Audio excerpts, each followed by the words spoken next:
Donc bonsoir, salam alaikum. Merci à tous ceux qui nous ont rejoints. Donc on va commencer notre sujet. En fait, donc je disais depuis la dernière fois, déjà j'ai eu pas mal de retours de gens qui ont été impactés par nos lives, donc ça fait super plaisir. Donc c'est très utile et comme disait donc c'est Khaira qui disait là sur le chat que c'était même c'était pas utile, c'était vital, machallah. Et c'est vrai que ça déconstruit tellement tout ce qu'on croyait savoir sur l'islam. Et enfin, franchement, moi je dis à tout le monde, je dis c'est trop génial, hein. Trop génial avec Rauti, Hardcore, c'est trop génial. Moi, ça m'a changé la vie.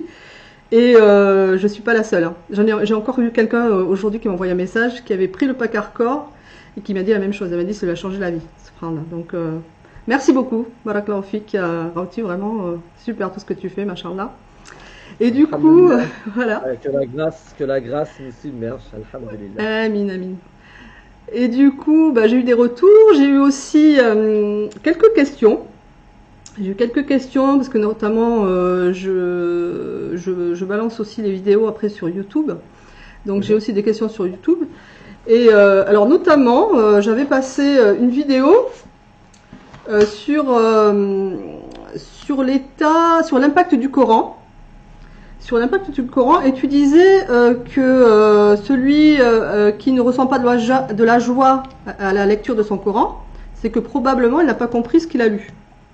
Alors il y a des gens qui m'ont dit, attends je reprends un commentaire, qui m'ont dit, bah ouais mais enfin, il y a quelqu'un qui m'a dit, mais lorsqu'on lit les passages sur la fin du monde et le jugement, voire l'enfer, comment peut-on éprouver de la gaieté? Une autre pareille qui me disait que la lecture du Coran l'angoisse.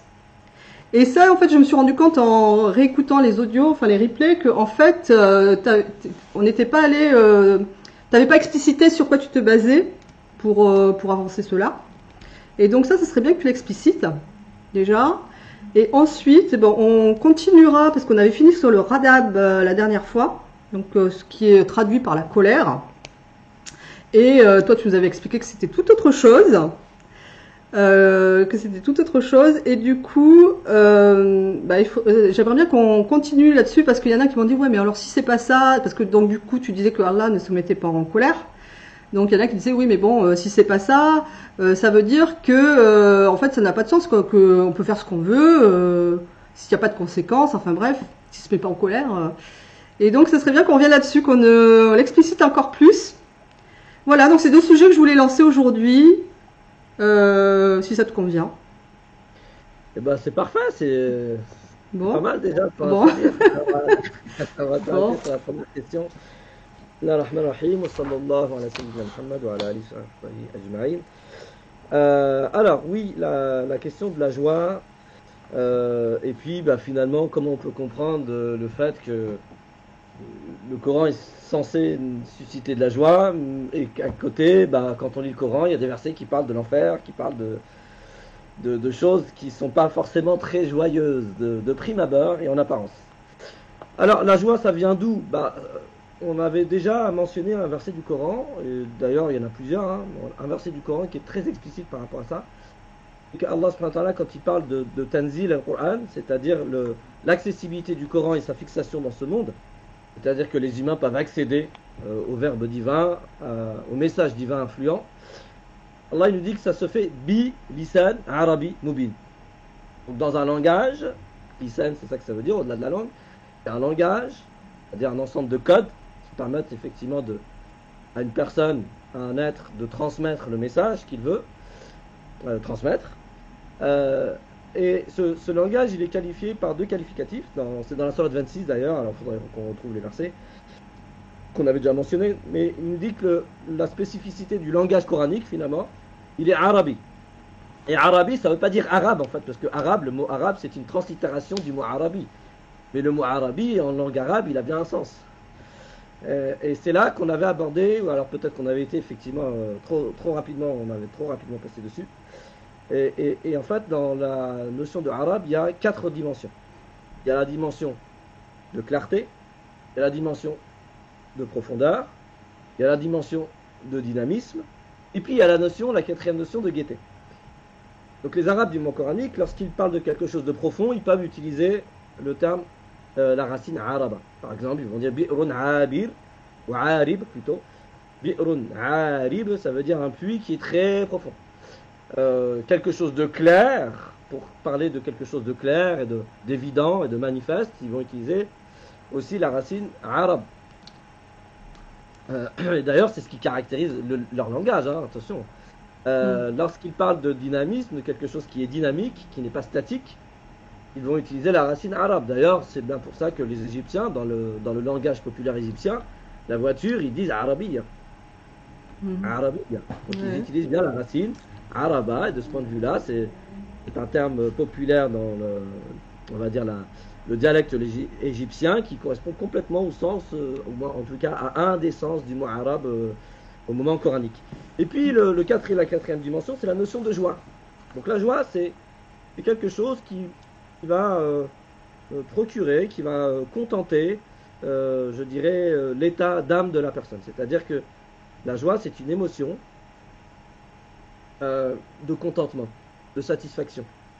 C'est une émotion qui est la résultante d'une forme de remplissage. C'est-à-dire quand on se sent rempli, on va avoir une forme de joie. Et en réalité, de quelle joie il s'agit? De la joie de vivre, de la joie d'être vivant. C'est-à-dire ce sentiment agréable d'être vivant, tout simplement. Donc ça, c'était la question sur la joie, et c'est le Coran qui le dit. Donc il nous dit que le Tanzil, l'accessibilité au message divin qui est contenu dans le Coran, il se fait dans un langage qui est clair, profond, dynamique, égayant. C'est-à-dire source de gaieté et de joie. En lui-même, le langage, à plus forte raison, le contenu du Coran.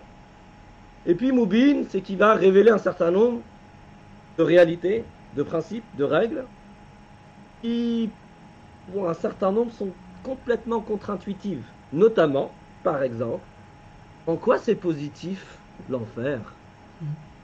En quoi ça peut nous mettre en joie? En quoi ça peut nous mettre en joie? Ouais. Alors, pour ça, il faut comprendre quelle est la fonction positive de l'enfer. Si on considère l'enfer comme étant exclusivement et intrinsèquement négatif, oui, ça peut être une source de tristesse, de peur, de crainte, c'est-à-dire toutes les émotions qui s'opposent à la joie. Par contre, quand on comprend très profondément la fonction positive de l'enfer, on peut éprouver de la joie dans une forme, mais c'est une joie spirituelle.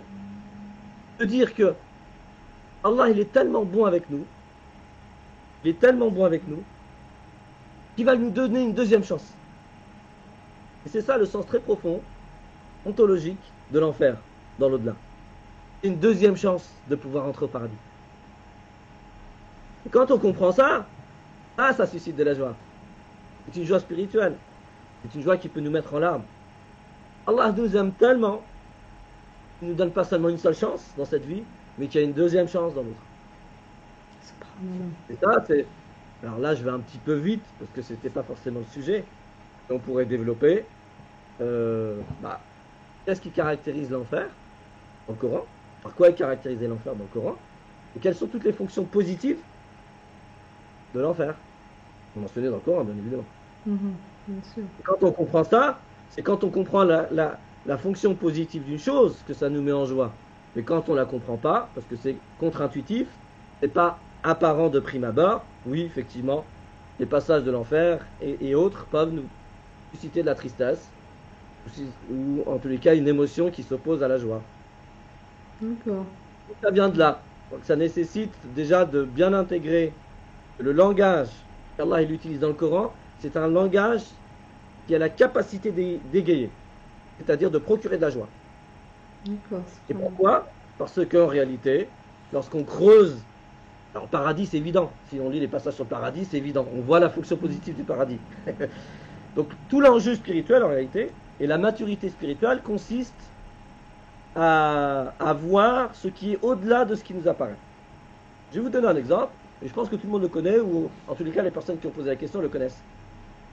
C'est l'exemple de la rencontre de Moussa avec cet homme qu'on appelle Khidr. La sourate 18.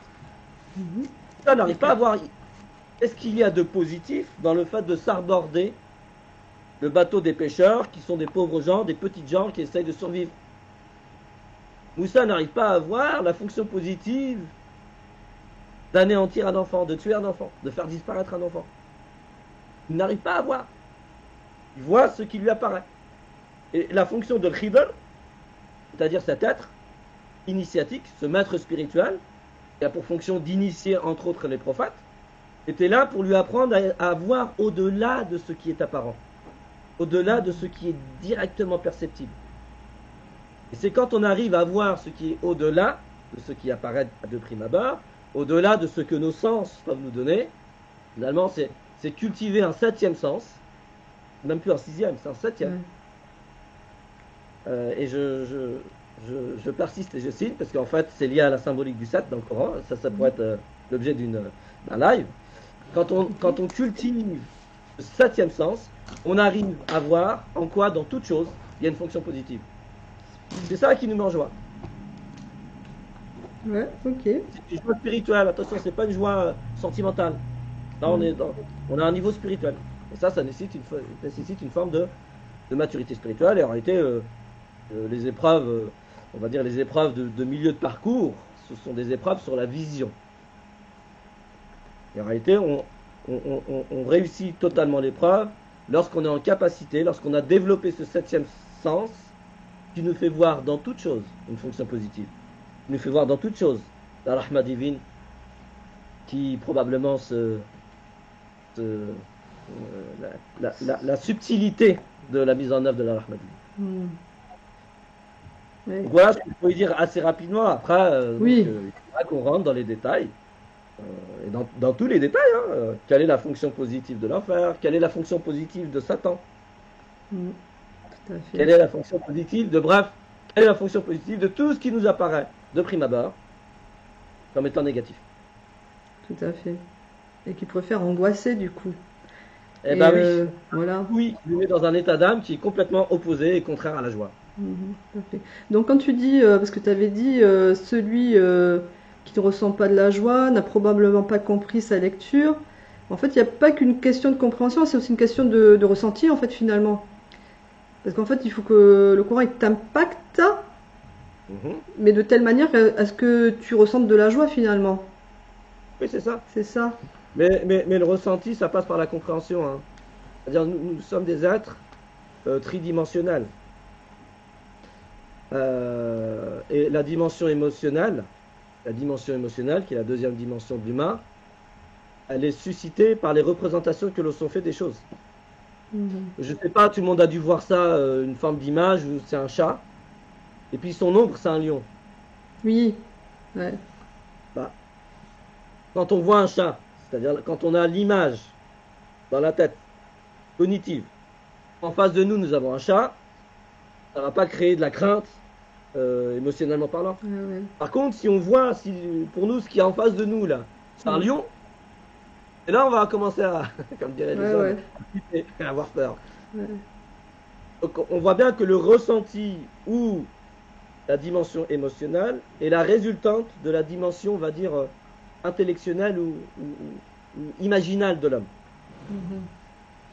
C'est parce qu'on se représente la réalité d'une certaine manière que ça va susciter en nous des émotions. Et ensuite, ces émotions vont être le moteur de l'action ou de l'inaction.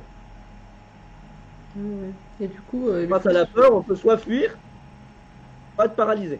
Donc c'est comme ça que nous fonctionnons. D'abord des images et des représentations. Les représentations et ces images qu'on a dans la tête vont susciter des émotions, un état d'âme particulier. Et c'est cet état d'âme qui va être le moteur de l'action ou de l'inaction. De la fuite ou de la paralysie. Devant un lion, il y aura deux types de réactions. Il y en a qui vont fuir. Enfin, trois types en même temps. Il y en a qui vont fuir. Il y en a qui vont essayer de combattre. Bon, bah, c'est bien, ils sont braves. Ouais. Ils sont braves et courageux. Et je les félicite de cette bravoure et de ce courage. Et puis il y en a qui vont être complètement paralysés, tétanisés. Ouais. Et qu'on voit bien que l'action, elle aussi, est la résultante de l'état d'âme, c'est-à-dire de la dimension émotionnelle. Donc oui, je suis d'accord avec toi, mais ça passe, le ressenti, les émotions, ça passe par la représentation. C'est pour ça que c'est le premier travail qu'il faut faire. Quand on veut essayer finalement de faire en sorte que le Coran puisse nous toucher comme il a touché les premiers qui ont opéré une révolution dans le monde, ont révolutionné le monde. Eh bien, il faut travailler sur ces représentations. Ça nécessite plusieurs choses. La première chose que ça nécessite, c'est ce qu'on pourrait appeler, moi j'appelle ça un pari d'ignorance. Il faut déjà considérer que le verre que nous sommes, il est vide. Un verre plein, on ne peut pas rajouter de l'eau dedans. Ou ce qu'on appelle une rupture épistémologique. C'est-à-dire considérer que ce qu'on connaît, ou ce que l'on croit connaître, ou ce que l'on pense connaître, est faux. Ça coûte rien. Le temps d'un instant. Le temps de s'exposer au verset. Et ça, c'est vraiment important. Et je dirais que probablement, alors là, je vous partage quelque chose de très personnel.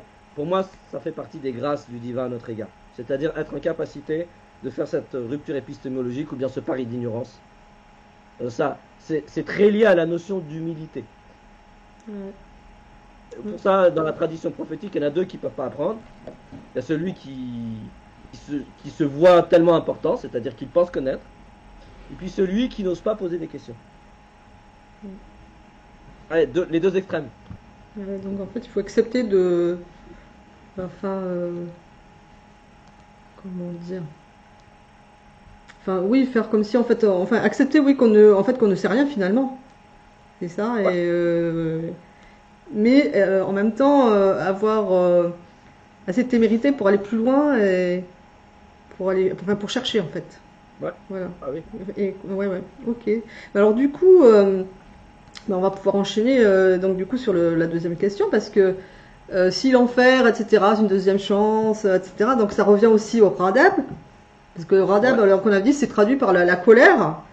Et donc toi, tu disais que c'est pas du tout la colère. C'est une privation de rahma. Non, de douceur de rahma. Parce que la rahma, en fait, ça vient à la base, étymologiquement, c'est l'utérus, en fait. Et donc l'utérus qui se dilate et qui se contracte. Voilà. Et du coup, donc la rahma, ça peut être des contractions et de la dilatation. Donc il y a les moments où on est bien, les moments où on est plus contracté, et justement pour faire ressortir le meilleur de nous-mêmes en fait finalement, pour accoucher du meilleur de nous-mêmes, en fait tout simplement.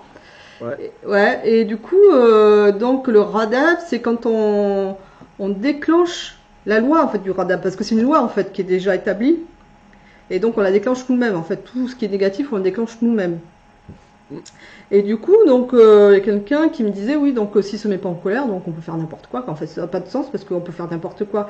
Donc maintenant, qu'est-ce que tu vas répondre à ça? Bon, je vais essayer de répondre à ça.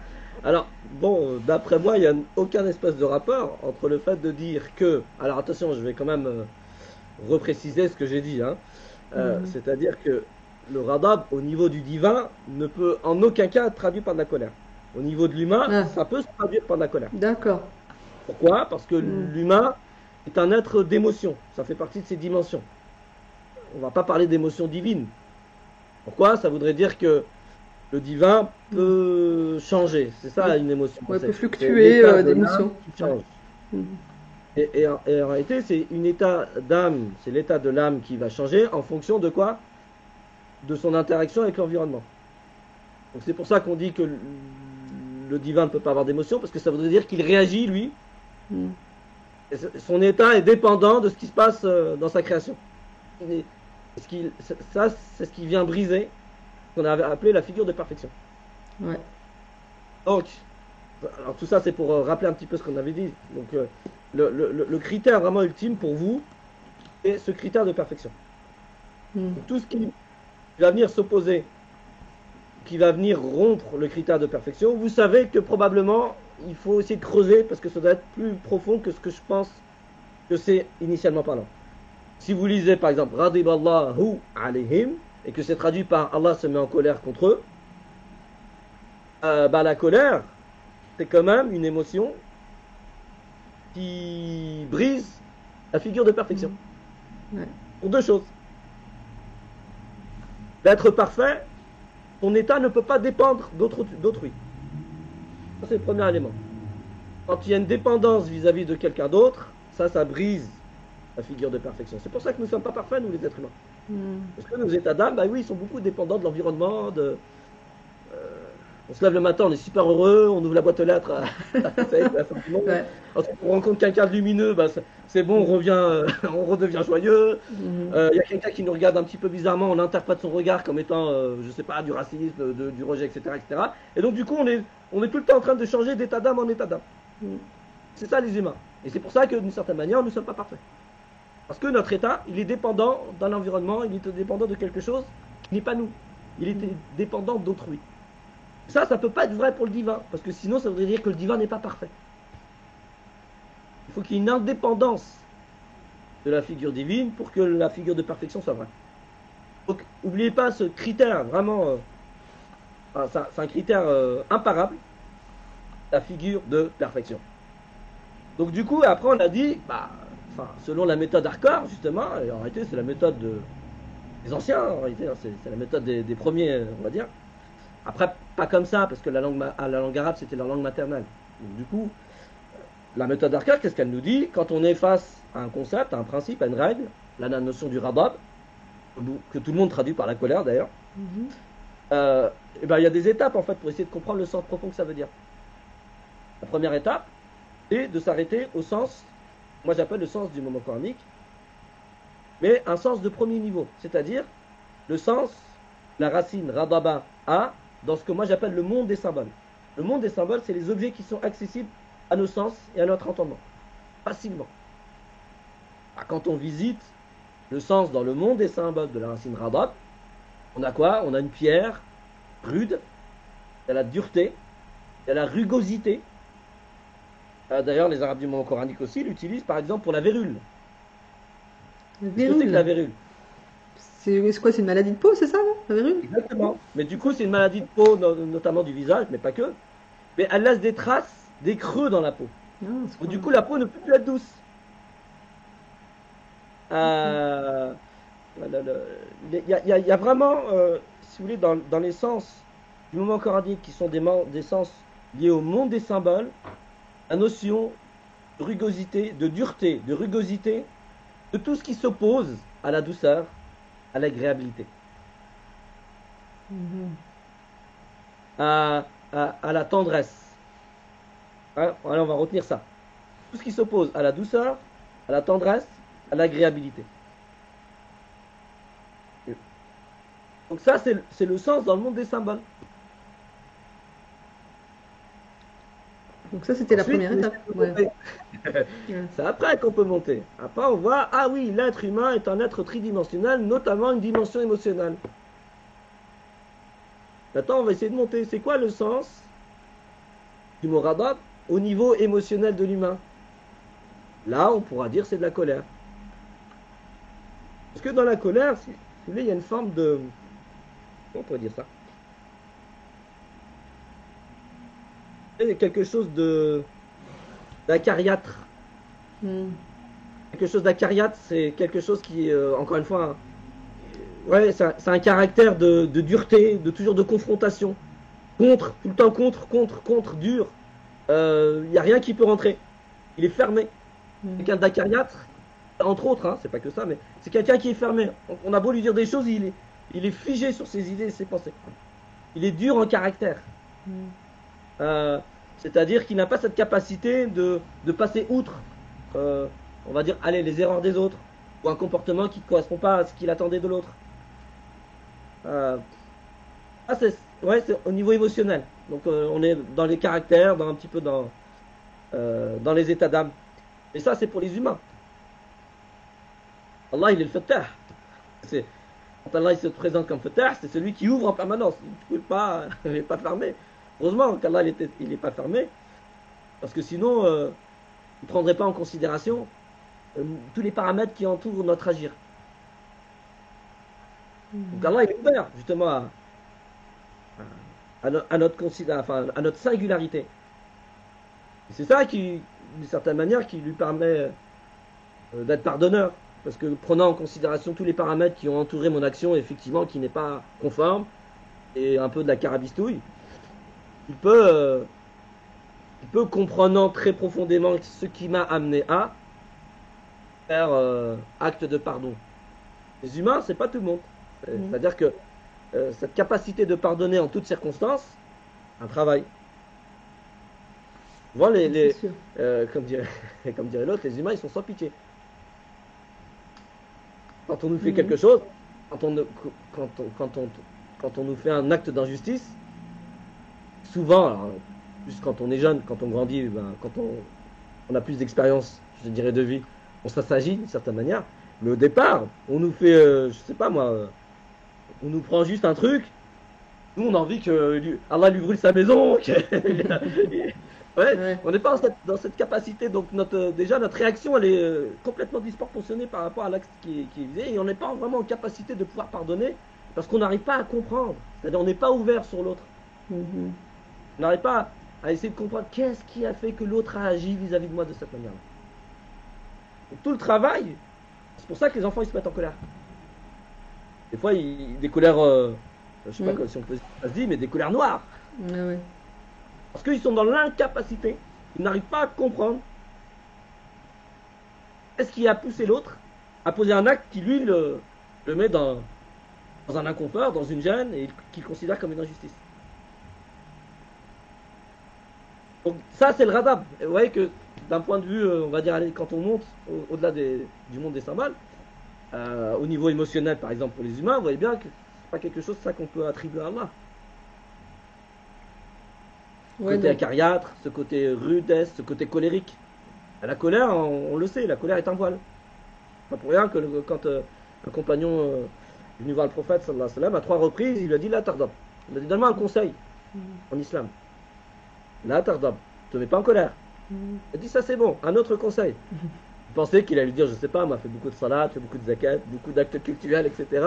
Et à 3 reprises, le prophète, sallallahu alayhi wa sallam, il a répondu la tardab. Ne te mets pas en colère, te mets pas en colère. À 3 reprises.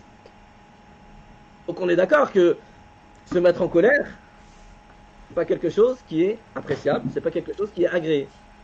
C'est quelque chose qu'il faut éviter à tout prix. C'est quelque chose qui n'est pas facile. Colère, hein? Et c'est pas facile à mettre.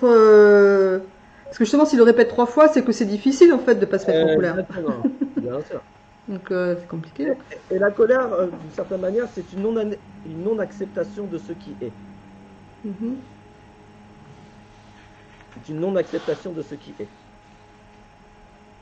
Avec une absence de maîtrise. On n'accepte pas ce qui est, ce qui se passe, et on n'a aucune maîtrise sur ce qui se passe. La colère, compris comme ça, peut nous amener, peut-être un voile, hein. Combien de personnes ont été amenées à tuer d'autres personnes sous l'effet de la colère? C'est-à-dire la colère peut vous amener à la négation de la vie. Et Allah, il se nomme lui-même Al-Hayy, le source de toute vie. Vous voyez qu'il y a plein d'éléments en réalité. Tous les autres noms propres fonctions du divin, tous les autres noms attributs du divin, lorsqu'on essaie de comprendre le radab en tant que colère vis-à-vis d'Allah, ça ne marche pas en fait, parce que ça vient contredire un ou plusieurs noms, autres noms, et je dirais fonctions du divin qui participent de cette figure de perfection. Pour les humains, oui, pour Allah, non. Alors du coup, maintenant, comment on comprend le fait qu'Allah s'attribue à lui-même radab? Et là où intervient, moi, ce que j'appelle le faire divino-humain. Une participation, les lois que tu as mentionnées tout à l'heure. C'est-à-dire qu'Allah, il va établir des lois, d'accord? Et l'humain va les déclencher ou non avec des actions, en posant des actions bien particulières. Vous avez juste maintenant à relire le Coran, et vous verrez à chaque fois que Allah dit radabin min Allah, un radab qui provient d'Allah, ok, il n'y a pas de souci. Donc on ne dit pas que le radab ne provient pas d'Allah, c'est exactement ce qu'on est en train de dire. C'est que le radab il provient d'Allah, parce qu'Allah il est l'établisseur de cette loi. Vous allez me dire, mais c'est quoi cette loi? Eh bien cette loi c'est la privation de rahma, la privation de douceur, la privation d'agréabilité. Et Allah, il établit cette loi, non pas pour nous châtier, non pas pour nous faire mal, non pas pour, dans une perspective négative, mais dans une perspective positive. Pourquoi la perspective positive? C'est que la privation a créé le désir. Et ça, c'est vraiment important. C'est-à-dire, c'est vraiment une notion clé dans le Coran. La privation, l'éloignement, la séparation, elle crée le désir. De quoi? Eh ben d'être à nouveau touché par la rahma, d'être à nouveau en lien avec, d'être à nouveau proche. L'éloignement crée le désir de la proximité. La séparation crée le désir ardent du lien. La privation crée le désir de l'obtention de la chose. C'est ça la fonction positive en réalité du radab.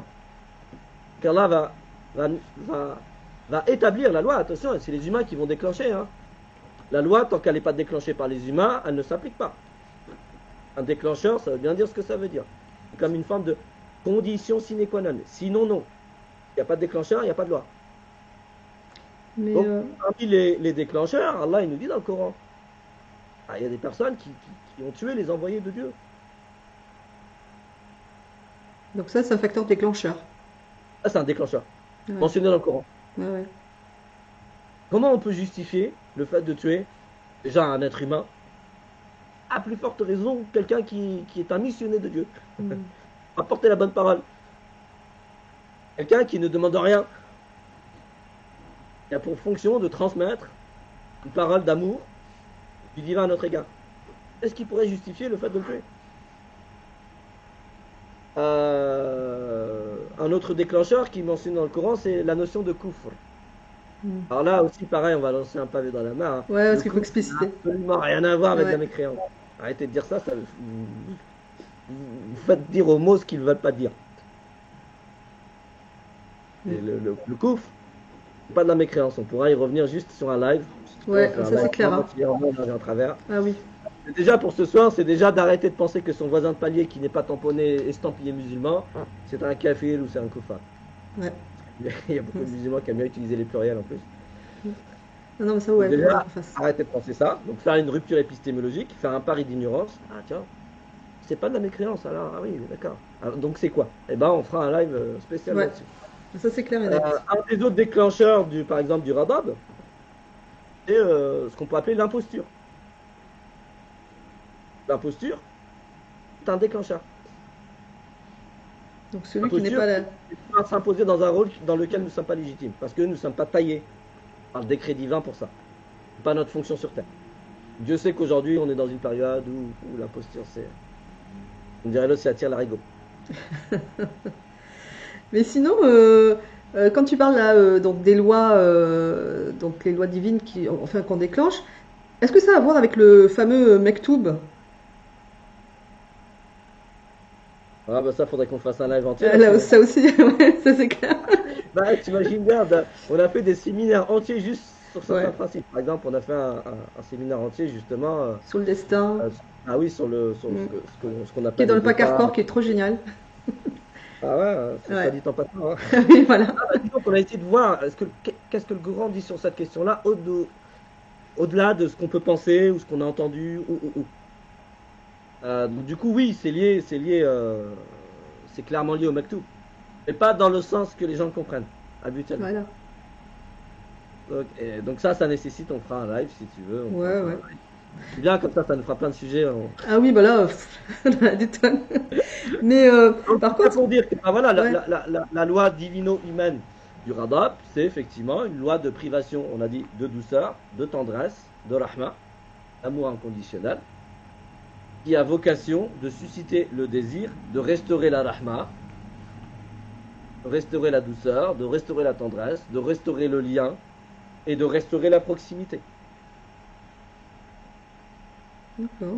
Et ça c'est coranique quoi. C'est pas, on n'est pas en train d'inventer des choses. Non, mais étymologiquement aussi, tu le trouves dans l'étymologie aussi du radab, c'est ça?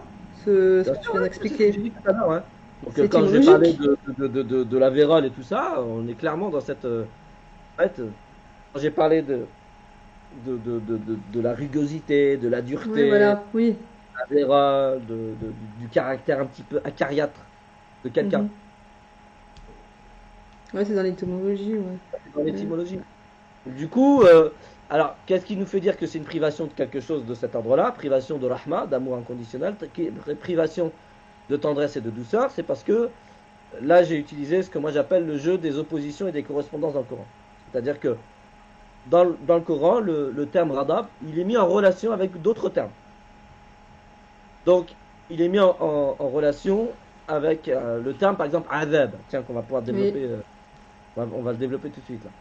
Et puis, ça, c'est plutôt une correspondance. Il y a une correspondance entre le azab et le radab dans le Coran. Et puis, des correspondances, on va dire une correspondance synonymique. Ça se ressemble. C'est le même thème. Et il y a une correspondance d'opposition dans le Coran entre le radab et la rahma. Donc voilà. Entre le radab et un ni'ma. Ni'ma, c'est quoi? C'est la notion d'agréabilité. C'est-à-dire tout ce qui va procurer du plaisir, de la joie, aux différentes dimensions de mon être. Il va créer un contentement. Ça la joie. Je suis content. Pourquoi je suis content? Pourquoi je suis joyeux? Parce qu'il y a une forme de contentement. C'est-à-dire qu'un certain nombre de besoins sont contentés, sont comblés. Ça crée de la joie, ça crée du contentement. Ça, c'est le concept de Na'ama, c'est dans Surat al-Fatiha. Sirat al-Ladhina an'amta alayhim, le chemin, pour faire simple, sur qui tu as manifesté ton agrément. C'est comme ça qu'il faudrait le traduire. Le chemin de ceux sur qui tu as manifesté ton agrément. C'est manifeste sur ces personnes-là qu'effectivement, ce sont des êtres qui sont contentés. Et leur contentement intérieur est manifeste sur eux. Ils sont joyeux, ils sont souriants, ils sont rayonnants, ils sont resplendissants, ils sont lumineux. Et je rappelle que, on va dire, l'état habituel du prophète sallam, c'était le sourire. Ça, n'en déplaise à ceux qui voudraient que quand on est dans la religion, la spiritualité, il faut être triste, il faut être sérieux. Ouais, exactement. Ça n'a aucun espèce de fondement. Ça n'a pas de fondement, ni coranique, ni prophétique. Le prophète, son état naturel, c'est de sourire. Donc, le prophète était une personne sur qui Allah il a manifesté son agrément. Pourquoi? Il était tellement contenté intérieurement que ça se manifestait chez tous ceux qui le rencontraient. Lumineux, rayonnant, joyeux, souriant. Toujours embrassant, c'est-à-dire pas dans une... Ouais, pas fermé, ouvert aux gens. Il y a des personnes, tu les croises, tu sais que c'est fermé, tu ressens que c'est fermé. Puis il y a des gens que tu croises, c'est ouvert. C'est ça en fait l'agréabilité. Sirat al-ladina an'amta alayhi. Et coraniquement, le radab et an'amta, ils s'opposent. D'ailleurs, c'est dans la même surat. Allah dit Ihdina sirat al-mustaqim, sirat al-ladina an'amta alayhim, ghayri al-maghdub alayhim, wala ad-dallin.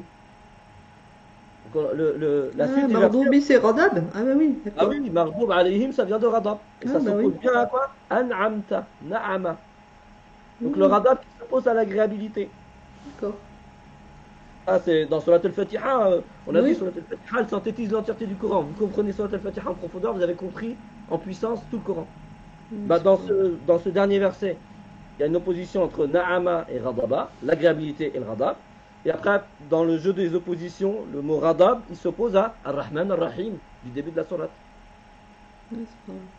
Donc, et là, la conclusion, le radab, c'est une privation, de rahma et de ni'ma.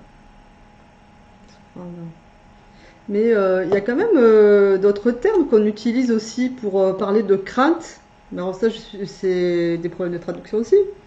On utilise notamment la khashiya et la taqwa. Ouais, là je sais pas d'où ça vient. Voilà, si tu pouvais nous expliciter tout ça. Les deux n'ont absolument rien à voir d'un point de vue étymologique.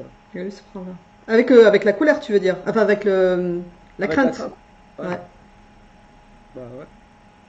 Donc ça veut dire quoi, khashiya? Ça vient de la racine waqaya, où il y a la notion de préservation. C'est préserver l'entièreté de son être. Ça peut être préserver le divin qui est en nous, ça peut être préserver le divin à la conscience. Donc la taqwa, c'est un processus, c'est un acte éminemment spirituel de préservation des trois dimensions de son être. Donc quand j'ai allez, je vais le dire comme ça, quand j'ai une hygiène de vie qui préserve mon corps, cette première dimension de mon être, je suis dans la taqwa. Et j'ai envie de dire, franchement, je dirais, allez, les humains, ils l'ont quand même compris de façon très intuitive. Combien de ministères sont au service de la préservation de quelque chose de cet ordre-là? Ouais. Les États, ils ont mis en place des ministères entiers où il y a des fonctionnaires qui travaillent 8 heures par jour. au service de préserver, de la préservation. Alors oui, préservation, là, ici, par exemple, si on parle de la santé, ministère de la Santé, ministère de l'économie, ministère il y a plusieurs ministères, en fait, dont la fonction a été, on va dire, anthropologique, correspond à une forme de taqwa, c'est-à-dire préserver, ici, quelque chose qui est plutôt lié au premier niveau, à la première dimension, à la dimension matérielle et physique de l'être humain. D'ailleurs, c'est une des raisons, et pas la seule, quand Allah il nous expose dans la sourate numéro 2, alors je pense que c'est le verset 184, tu vérifieras, le verset sur le verset sur les jeûnes, sur le jeûne. Lorsqu'il nous énonce la première finalité du jeûne, il nous dit la'allakum tattaqun. Je vais essayer, je vais pas essayer, je vais vous trouver tout de suite, comme ça sera fait. Oui, verset 183, excusez-moi. Verset 183 de la sourate 2. C'est un verset qui parle de la prescription du jeûne. Alors, du jeûne du mois de Ramadan. Et la première finalité qui est énoncée dans ce verset-là, c'est la'allakum tattaqun, afin que vous puissiez finalement atteindre la taqwa. Ah oui, parce que dans le jeûne est une pratique qui permet déjà de préserver ma dimension corporelle, physiologique, biologique, matérielle. Aujourd'hui, alors, si vous allez sur YouTube ou sur Internet, pratiquement maintenant tout le monde parle du jeûne. Comme une pratique qui participe de l'hygiène de vie, qui participe de la santé. La santé a bien pour vocation de préserver, je dirais, l'intégrité corporelle, physique de l'humain. Ensuite, il s'agit de se préserver d'un point de vue émotionnel. C'est-à-dire quoi? De se préserver de toutes les conséquences négatives possibles d'un certain nombre d'émotions. J'ai dit tout à l'heure que le radab peut nous amener à quoi? Je dirais que le summum en termes de conséquences négatives possibles de la colère nous amène à tuer quelqu'un. Et souvent, les gens qui ont tué sous l'effet de la colère, je me suis même pas rendu compte. La colère peut être un voile. Elle nous voile même des actions qu'on peut poser. Donc, la taqwa, c'est aussi se préserver des émotions qui probablement vont avoir des conséquences négatives dommageables et des fois irréversibles. Être dans la négation de la vie, je le souhaite à personne. C'est clair. Là, je parle, j'ai pris un petit peu une émotion extrême, mais on peut parler aussi des conséquences négatives de la tristesse, qui peuvent nous amener à une forme de dépression, et elles peuvent nous amener à une négation de notre propre vie. Je rappelle encore que c'est pratiquement 1 million de suicides dans le monde aujourd'hui. Toutes les 40 secondes, là, je ne sais pas il y a combien de fois 40 secondes depuis qu'on a commencé le live. Toutes les 40 secondes, il y a quelqu'un qui met fin à sa vie. Ou la pression, de la dépression, de la tristesse, etc. La peur. La peur, elle peut nous faire poser comme conséquences négatives possibles de la peur. Attention, je n'ai pas dit qu'il n'y avait que des conséquences négatives. J'ai dit conséquences négatives possibles de certaines émotions. La peur, elle peut nous faire des actions irrationnelles, convulsives, dont les conséquences peuvent être dramatiques. Elle peut nous amener dans une forme de paralysie, d'immobilisme, de léthargie. Donc la taqwa, d'un point de vue émotionnel, il s'agit de se préserver de ces conséquences négatives possibles d'un certain nombre d'émotions. Et la taqwa, d'un point de vue spirituel, c'est comment préserver Dieu à la conscience. Sous-entendu, comment vivre en toute conscience du divin. Parce que vivre en toute conscience, c'est ce qui nous permet justement d'éviter, de nous empêcher nous-mêmes de poser des actes qui vont être dommageables pour le monde. C'est la des actes qui vont participer à la corruption et au chaos dans le monde. C'est la fameuse pleine conscience en fait, c'est ça? Ah, exactement, exactement. Vous avez vu, on retrouve des trucs de développement personnel dans le Coran. C'est la pleine conscience. Ouais, après être en pleine maîtrise de tout ce qu'on fait, de nos émotions, de tout en fait. C'est ça, c'est avoir la maîtrise de soi en fait, finalement. Ouais, sur tous les niveaux. Ouais, complètement. Ouais, ce frère-là. Mais c'est intéressant parce que tu avais fait aussi, je me souviens que tu avais parlé du divorce, tu nous avais donné une clé, un élément de réflexion. Tu nous avais dit que c'était mis en parallèle avec ou lié à la taqwa ou un truc comme ça. Et tu nous avais pas dit plus. Donc là, en fait, c'est ça, en fait, c'est parce que tu disais que le divorce c'était une libération et que c'était mis en parallèle avec la taqwa. Donc en fait, c'est se préserver justement des conséquences négatives en fait d'une relation toxique finalement. Exactement. C'est ça, j'ai Eh compris. ben oui. Bravo, ben je sais que tu comprends. Inch'Allah. Ah ouais, c'est ça, mais c'est ouais, c'est fort. Alors que justement les gens ils interprètent ben, que non, justement comme c'est lié avec la taqwa, il faut pas divorcer parce qu'il faut craindre Allah. Voilà, c'est ça qu'ils comprennent les gens. Exactement. Donc, ouais, Subhanallah. la Ça change différence de tout. compréhension. Bah oui, ça change tout. Subhanallah. Dans un, on laisse la lettre coranique nous parler, eu égard à son étymologie et puis son utilisation coranique. D'accord? Et là, j'ai fait un petit peu les deux ce soir. J'ai dit l'étymologie, puis je vous ai dit dans le Coran, vous voyez, le jeûne, etc., etc. Mhm. Et puis, quand on fait parler les mots, parce que on fait appel à des choses qui sont pas du tout vérifiées, et qui sont pas du tout conformes au Coran. Ah ouais, subhanallah. Non mais c'est incroyable. En déplaise à ceux qui persistent et qui signent, nous, on n'invente pas la langue arabe. Le mot talaq en langue arabe, du moment coranique, ça veut dire libérer, et se libérer ou libérer quelque chose de quelque chose d'autre. Ouais. On le dit pas parce qu'on a envie de le dire, on le dit parce que c'est la langue qui le dit en fait. Ouais, subhanallah. Donc, Non mais là c'est. parce que probablement que il se peut que en acceptant un certain nombre de discours sans l'interroger, et d'ailleurs même mon discours là que je propose ce soir, il faut l'interroger, hein. Allez voir dans l'étymologie, etc. du mot coranique. Moi je ne Oui. pas de prendre tout ce que je dis comme parole entre guillemets parole d'évangile, Ouais. parole coranique. Il faut toujours, il faut pas éteindre son intelligence. Mm. Donc du coup, oui, ça peut être compliqué quand on prend tous les discours comme ça pour argent comptant, sans les interroger. Je dis pas qu'il faut les rejeter, au minimum les interroger. Est-ce que ça fait vraiment sens? Ou je me dis, ouais, il faut que je prenne ça pour argent comptant, parce qu'apparemment tous les autres ils prennent ça pour argent comptant. Ouais. Donc se libérer d'une certaine forme de conformisme. Et Dieu sait qu'il y a beaucoup de conformisme dans la communauté musulmane, malheureusement. Ouais. Il y a beaucoup de gens qui pensent des choses et qui n'osent pas le dire Mm.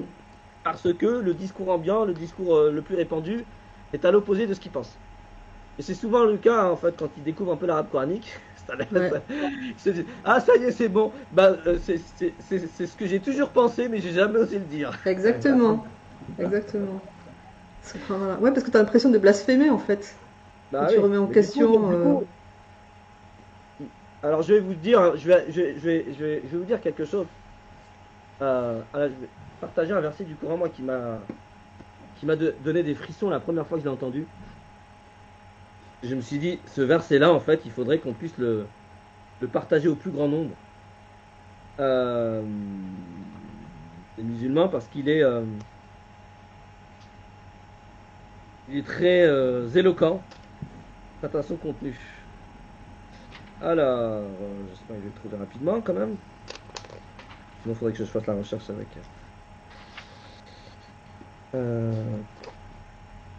Hop. Alors, la sourate 7, sourate Al-A'raf.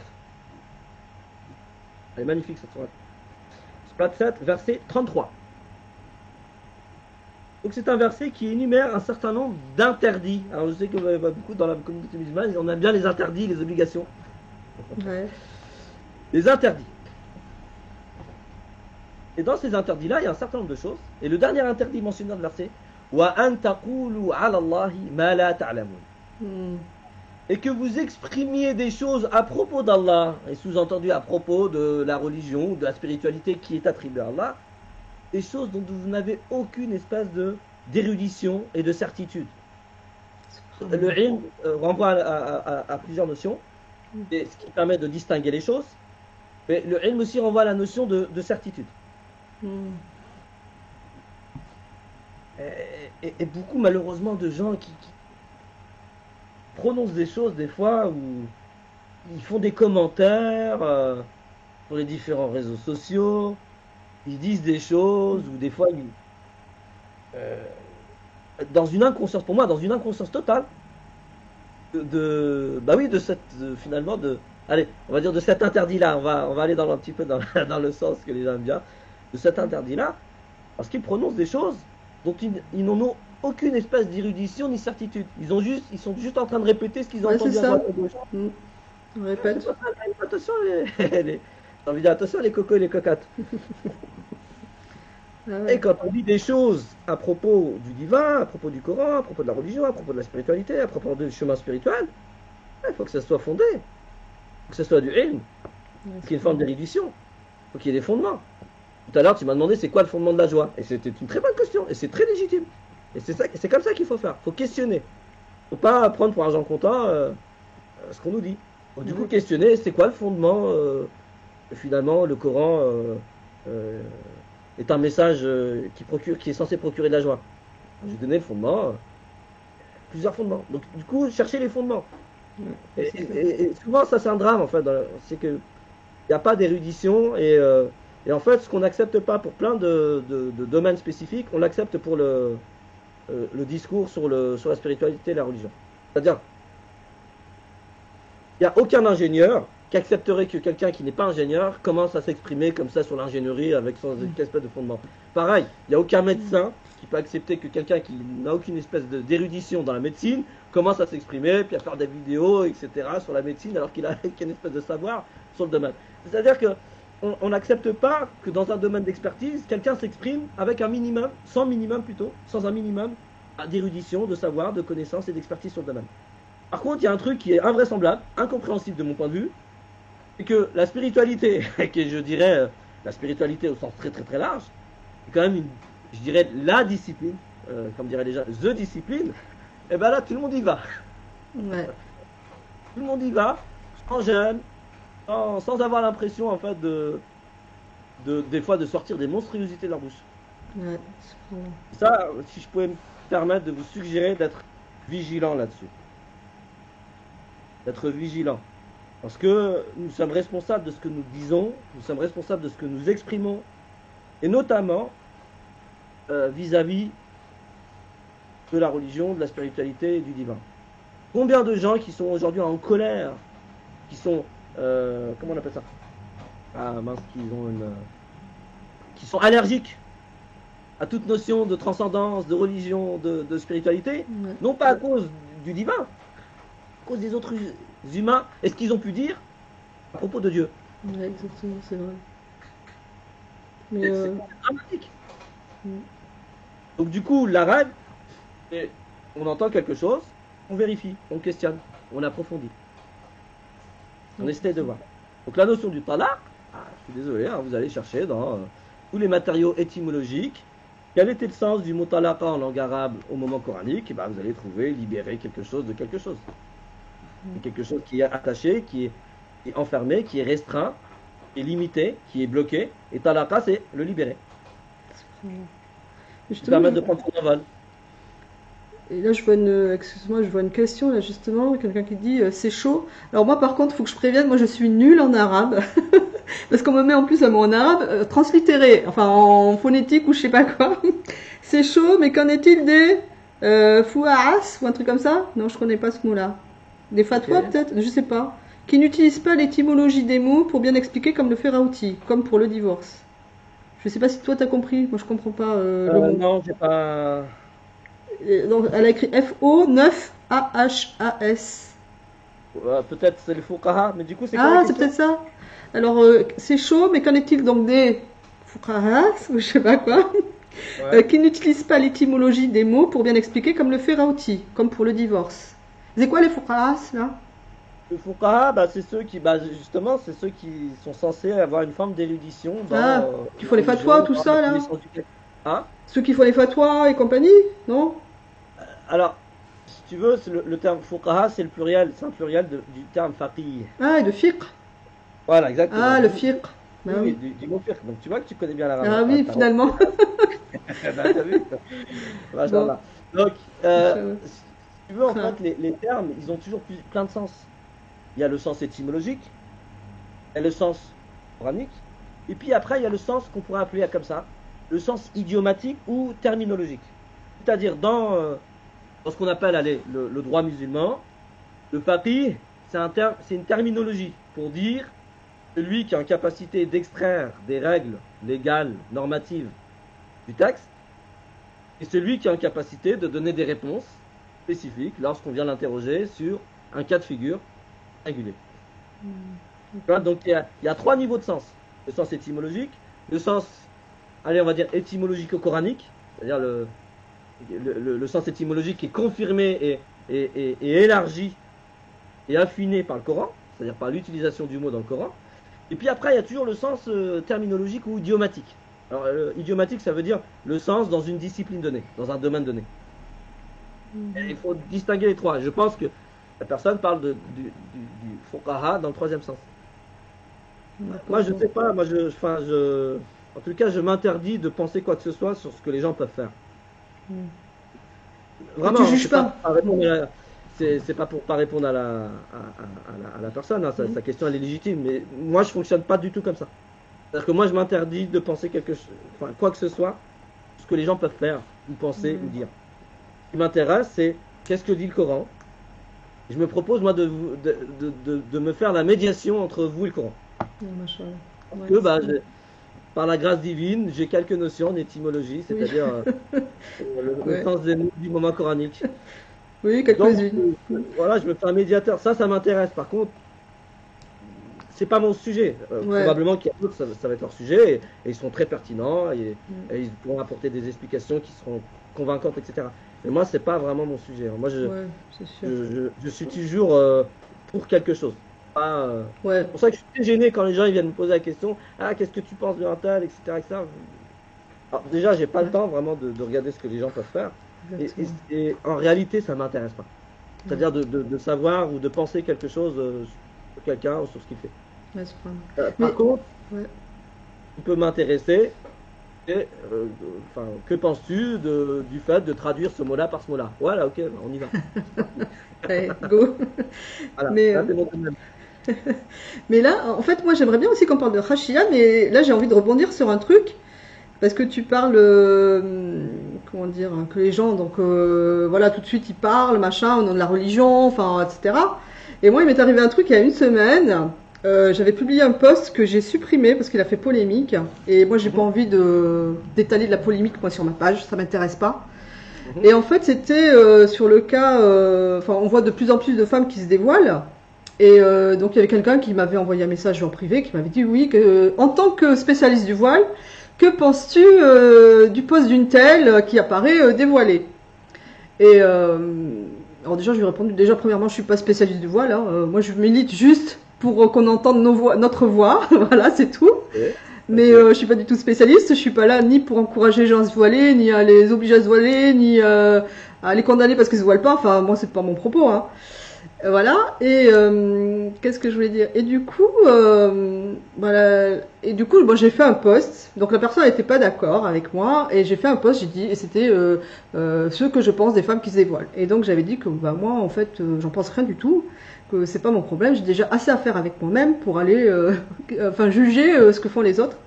Et là, ça fait polémique parce que les gens n'étaient pas d'accord que l'islam, il faut arrêter de dire que l'islam c'est dans le cœur. J'ai jamais dit que c'était dans le cœur, mais bon, il fallait arrêter de dire ça. Que il fallait condamner le blâmable. Donc il y a un verset qui dit qu'il faut condamner le blâmable. Alors déjà, qu'en est-il? Ça fait longtemps, plus que tout le monde attend que tu abordes le sujet du voile. Et du coup, j'en profite. Du coup, déjà, qu'en est-il du voile, du dévoilement? Est-ce que véridiquement, Allah dit qu'il faut condamner blâmable, puisque lui, apparemment, il ne le condamne pas. Juste, nous, on déclenche des lois. Est-ce que nous, il nous appartient de condamner? Est-ce que c'est blâmable? Est-ce qu'on doit le condamner? Enfin, voilà. Là, je te lance vraiment un sujet. Ah oui, là, je vois ça, ouais. Voilà, il y a plein de choses à traiter. Alors, la question du voile, on a dit, c'est un live, voire 2, voire 3. Voilà. Mais disons qu'on pourra en faire un pratiquement consacré à ça. Alors, déjà, juste, il y a trois notions pour lesquelles les gens sont dans la confusion. Les gens, ils parlent de voile. Dans leur tête, ils ont le hijab. Oui, ils vont parler du djilbab aussi. Oui, c'est la seule tenue homologuée, apparemment. Voilà, voilà, c'est ça. Non, c'est pour ça que ça nécessite vraiment qu'on fasse un live dédié à ça. Et du coup, on fera un live dédié à 3 thèmes, à 3 concepts, 3 mots concepts que les gens utilisent, encore une fois, à tort et à travers, sans connaître vraiment la signification profonde des choses. On a trois éléments encore. On a al-hijab. que les gens ils veulent en parler apparemment. Al-hijab, la racine hajaba. Ouais. On a al-khimar,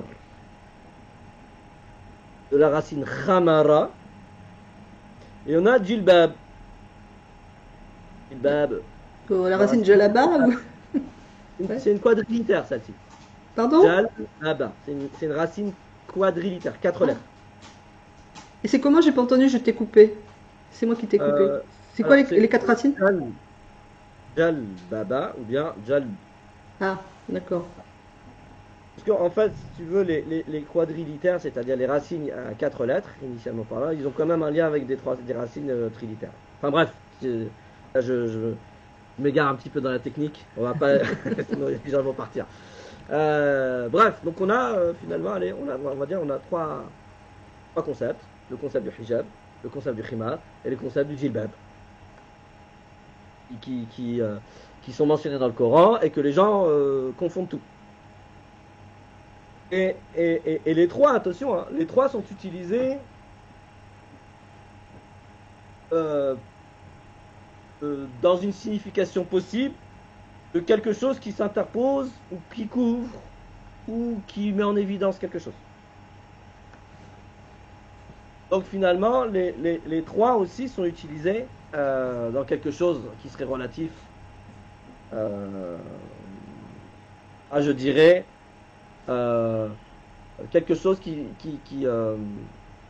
comment on pourrait dire ça? Quelque chose qui participe des relations interpersonnelles.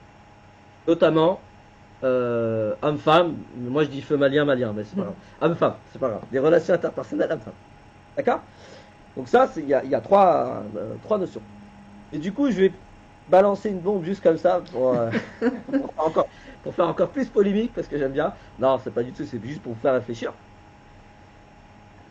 C'est que, coraniquement, et écoutez bien ce que je vais dire, et on développera la prochaine fois. Enfin, la fois, on va aborder le hijab, etc. Ouais. Je pense qu'on n'a pas encore fini sur le divin. Hein. Faut déjà. Non, faut qu'on continue, ouais. Faut qu'on continue sur le divin. Le hijab, dans le Coran, s'il était obligatoire, ça voudrait dire qu'il y a des femmes dans le monde là qui se considèrent être les épouses du prophète sallallahu alayhi wa sallam.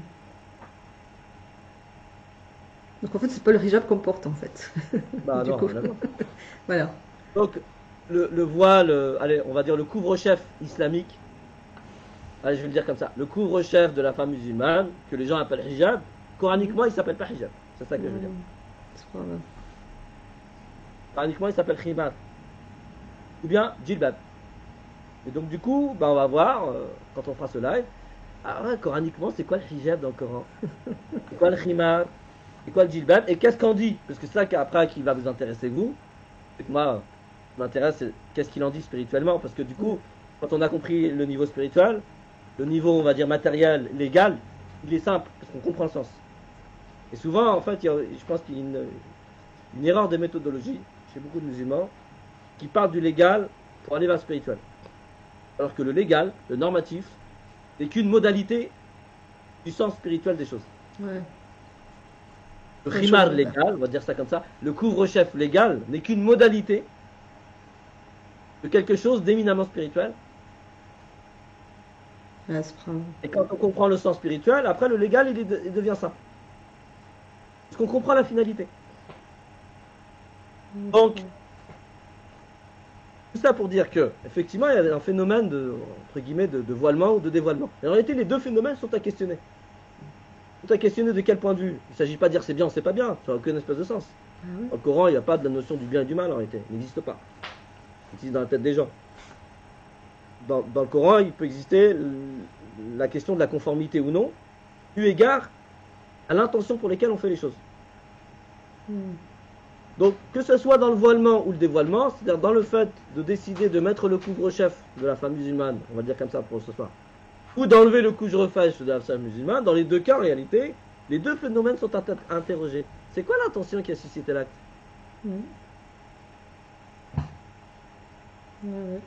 Et ce thème-là, et je vous le donne, et comme ça vous allez réfléchir là-dessus, ce thème-là, il est lié à un autre thème. Et tant qu'on ne fait pas le lien entre ces deux thèmes-là, ne peux pas comprendre de façon profonde. C'est lié au thème de la libération. Le voile et le dévoilement. Enfin, même le voile, c'est la libération. Bien sûr. Il y a beaucoup de personnes, je vais vous le dire comme ça, qui se dévoilent et qui pensent se libérer. Oui, ils se libèrent, c'est vrai. Ils se libèrent d'une forme de conformisme vis-à-vis de quelque chose ou vis-à-vis d'une communauté. Mais ce faisant, ils s'assujettissent à une autre forme de conformisme.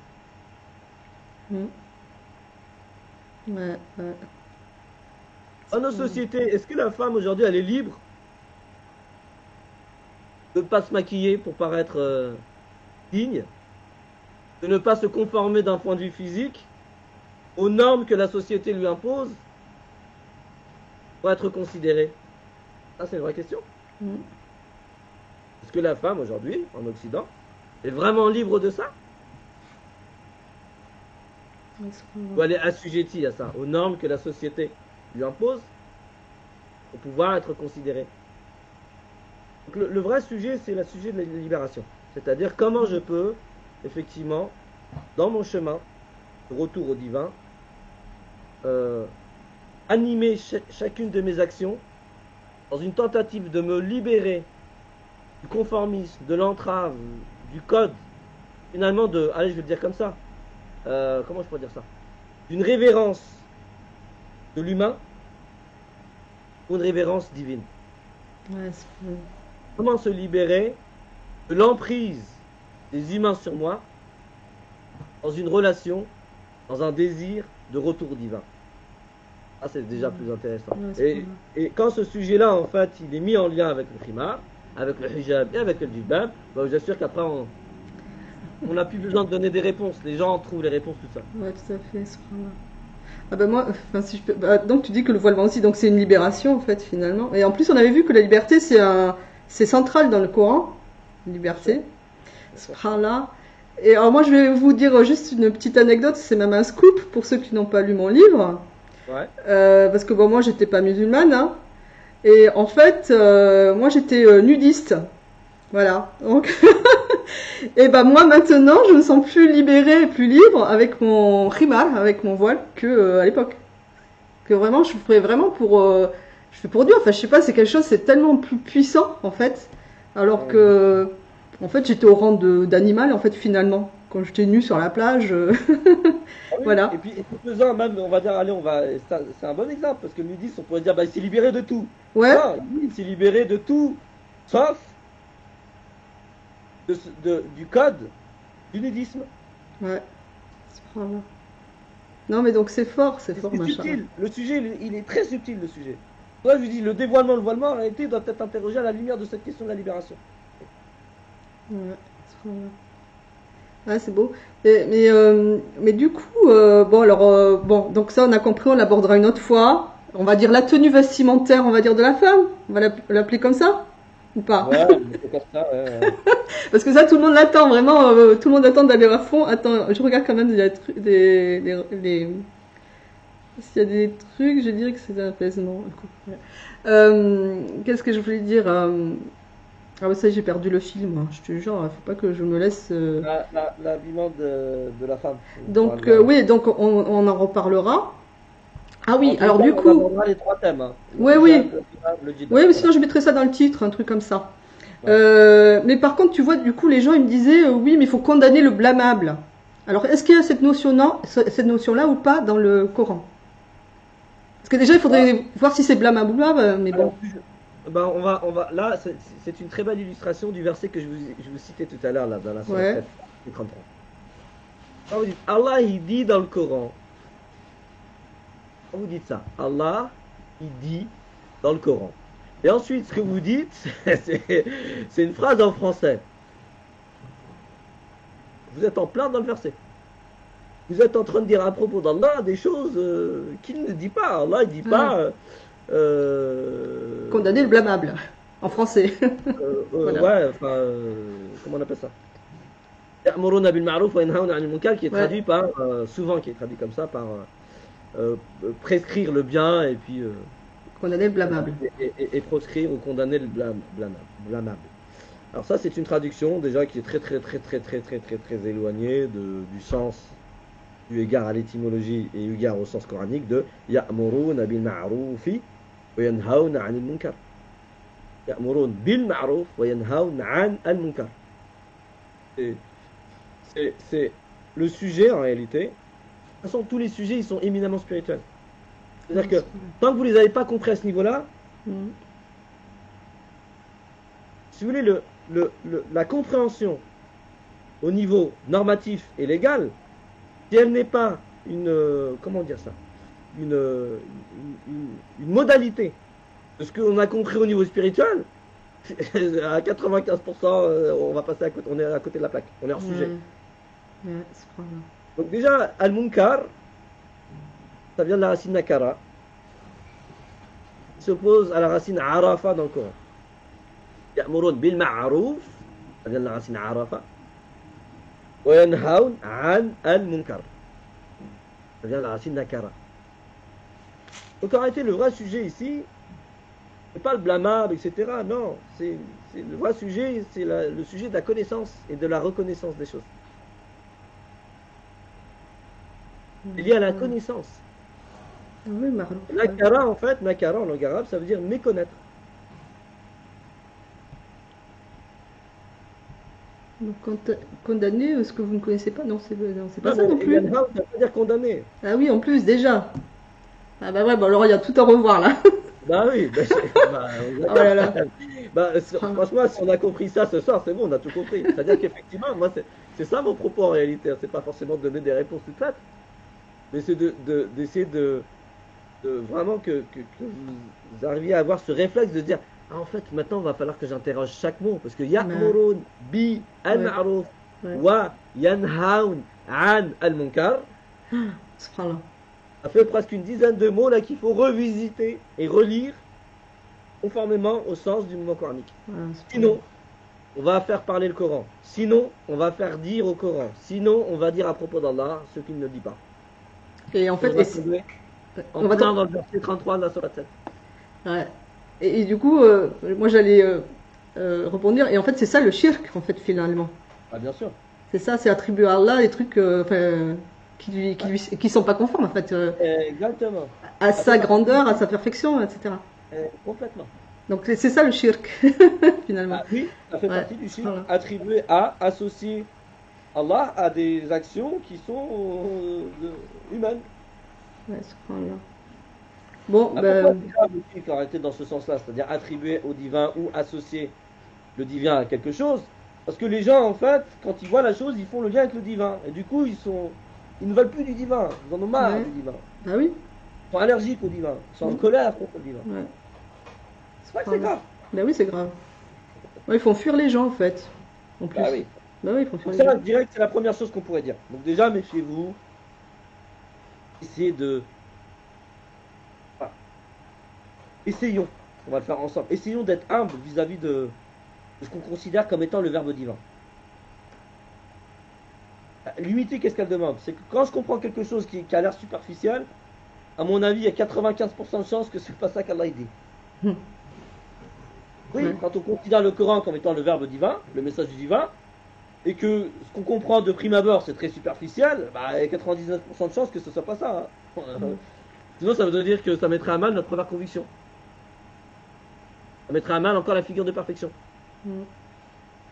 Le Coran en tant que message du divin, il ne peut pas être superficiel.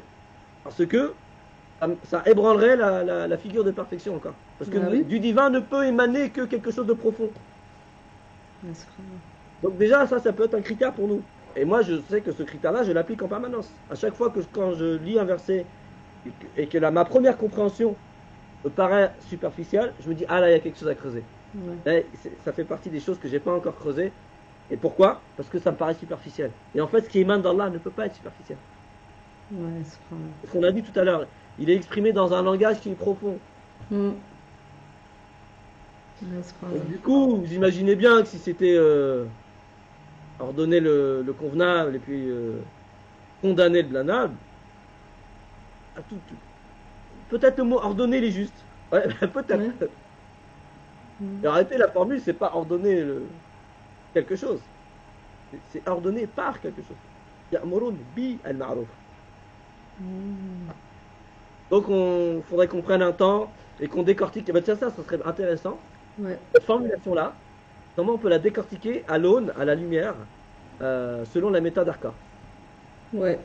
Chaque mot, et voir en quoi, ah oui, c'est vraiment important de s'arrêter sur chaque mot, parce qu'en fait, quand on passe à côté d'un mot et une seule particule, là, par exemple, dans l'énoncé, ya'murun bi al-ma'ruf, le bi change tout. Et quand c'est traduit par ordonner le convenable, les traducteurs ne traduisent pas. Oui, ils traduisent pas le bi. Il n'existe pas. Il est là dans le texte, quand même, le bi. Il n'est pas en plus. Ah ouais, c'est fort, hein. Voilà.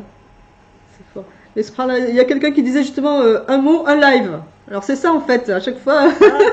Ah ouais, ça peut être ça, ouais. Un mot, à chaque fois, un mot, c'est un live, quoi. Franchement, ouais. Je pense que même un live, on introduira à peine le sujet. Mais oui, ouais. Oui. Un mot, un live, ça nous permettrait d'introduire convenablement, d'un point de vue de la méthode, au minimum, le sujet. Et après, aux gens de creuser, voilà, d'aller visiter le Coran, d'aller questionner un petit peu le. Ouais, mais oui, probablement que oui, oui. Ouais. Ah non, mais c'est le Coran, ça. Ouais, c'est le Coran, c'est riche. C'est un trésor qui n'a pas de fond. Ça. Donc du coup, non, c'est forcément profond. Donc du coup, cherchons la profondeur. Dans ce que je comprends, il est très basique, très superficiel. Et c'est ça qui est génial avec toi, c'est tellement profond en fait, tout ce qu'on va. Et moi, c'est ce que je te disais, là j'ai entendu des discours récemment et en fait, je trouvais que on répète toujours la même chose. Voilà, sans se questionner. Et avec toi, c'est tellement profond, spirituel, comme je te dis, avec toi on est au 7e ciel direct. Ce sera là.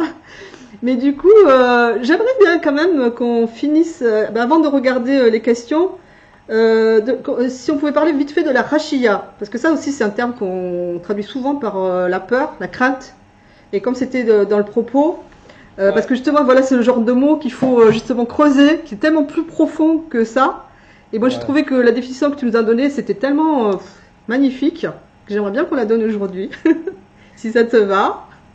Parce que là, ça fait 1h30 quand même qu'on est ensemble là. Ah ouais, donc du coup, on va juste introduire le sujet. On va balancer quelque chose qui va un petit peu dérouter et bousculer.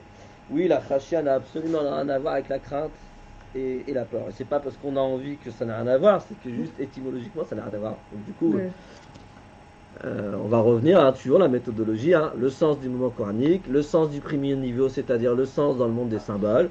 Et ben on trouve que dans les sens usuels du moment coranique dans le monde des symboles, les Arabes l'utilisent par exemple pour une plante qui se dessèche. Donc c'est khashiyya dans son sens étymologique dans le monde des symboles, c'est le dessèchement ou l'assèchement d'une chose. C'est-à-dire la perte de ce qui est vital d'une chose. C'est limpide.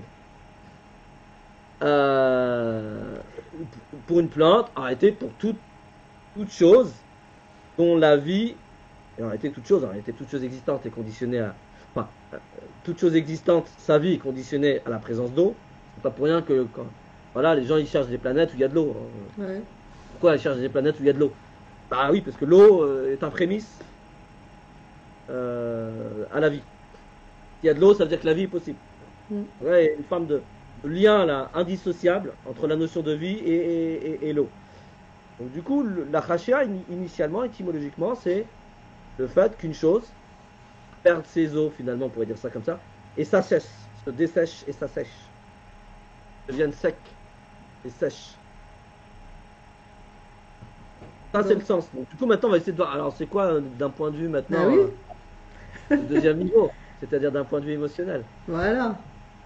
C'est spirituel. Bah, l'assèchement, qu'est-ce que ça crée? Déjà, c'est une personne. Ça crée la sensation de soif. Avoir soif et être assoiffé de quelque chose. Donc, si on veut monter d'un cran, en réalité, la khashia, et là c'est pour aller vite, pour pas trop, voilà. La khashia, en fait, c'est vraiment la notion du désir. Et désirer de façon, voilà, c'est être assoiffé du divin. Donc désirer ardemment le divin, c'est ça que c'est bien. Être assoiffé d'eux, c'est désirer ardemment quelque chose. Donc là, la khashia, min khashiyatillah, ça renvoie à la notion du désir ardent du divin. Après, il y a plein de choses à expliquer, parce que du coup, là, on a été vite. Mais, et c'est des choses qui sont techniques. Donc des fois, on est obligé de rentrer un petit peu dans la technicité. Donc, on essaiera de l'expliciter la prochaine fois. Parce qu'on a khashiyat Allah. Et en fait, je donne juste ça, puis après, on essaiera de répondre aux questions qu'il y a. La khashiyat Allah, en fait, celui-là, c'est un procédé linguistique en langue arabe. C'est l'annexion. C'est-à-dire quand on met un mot qu'on annexe à un autre mot. Khashiyat Allah. Min khashiyati Allah. Dans plusieurs passages du Coran. Donc le premier mot, on appelle ça l'annexé, le deuxième l'annexant. Donc on a une annexion parce qu'il y a deux mots, il y a un mot qui est annexé à un autre. Et en réalité, à la base, c'est que l'annexion, c'est un procédé, donc on va mettre deux mots en lien, sans intermédiaire, mais initialement il y avait un intermédiaire, qui était une particule. Qu'on a fait sauter. Exactement. D'accord. Ça, c'est un procédé linguistique. Si on ne le connaît pas, eh ben on va même pas essayer de se dire, tiens, c'est quoi la particule qu'il y avait initialement? Parce que c'est la particule qui nous dit beaucoup de choses. La particule, la connaissance de la particule dans le Coran, elle change tout sur la compréhension que vous pouvez avoir des choses. Donc du coup, voilà, je vous donne ça, et puis maintenant, à méditer, à approfondir. Ah ouais, mais c'est beau, ça change de la crainte. Moi, juste, il y a un truc qui me vient à l'esprit, j'avais envie de le dire là tout de suite. Donc en fait, c'est un désir ardent du divin, mais c'est une question de survie en fait finalement. Puisque on est assoiffé, et si on n'a pas cette eau-là, on meurt quoi. Sans eau, on meurt. Donc c'est une question de survie en fait. Subhanallah. Mais ça me vient là tout de suite là. Je l'avais pas vu en cours, tu vois. Ah ouais, subhanallah. Ah, c'est beau, tu vois, ça change tellement de la crainte, mais c'est dingue. Et attention, hein, donc là, ce qui va être intéressant, c'est que le dessèchement d'une chose, il y a deux phénomènes qui peuvent produire le dessèchement d'une chose. La chaleur intense et le froid intense. Le froid dessèche. Vous voulez par exemple dessécher une viande, vous la mettez au congélateur. Oui. Je vais faire une petite... Bon, j'aime beaucoup la gastronomie française, il faut savoir. Ouais. Alors, on a la chance dans un pays quand même number one en gastronomie.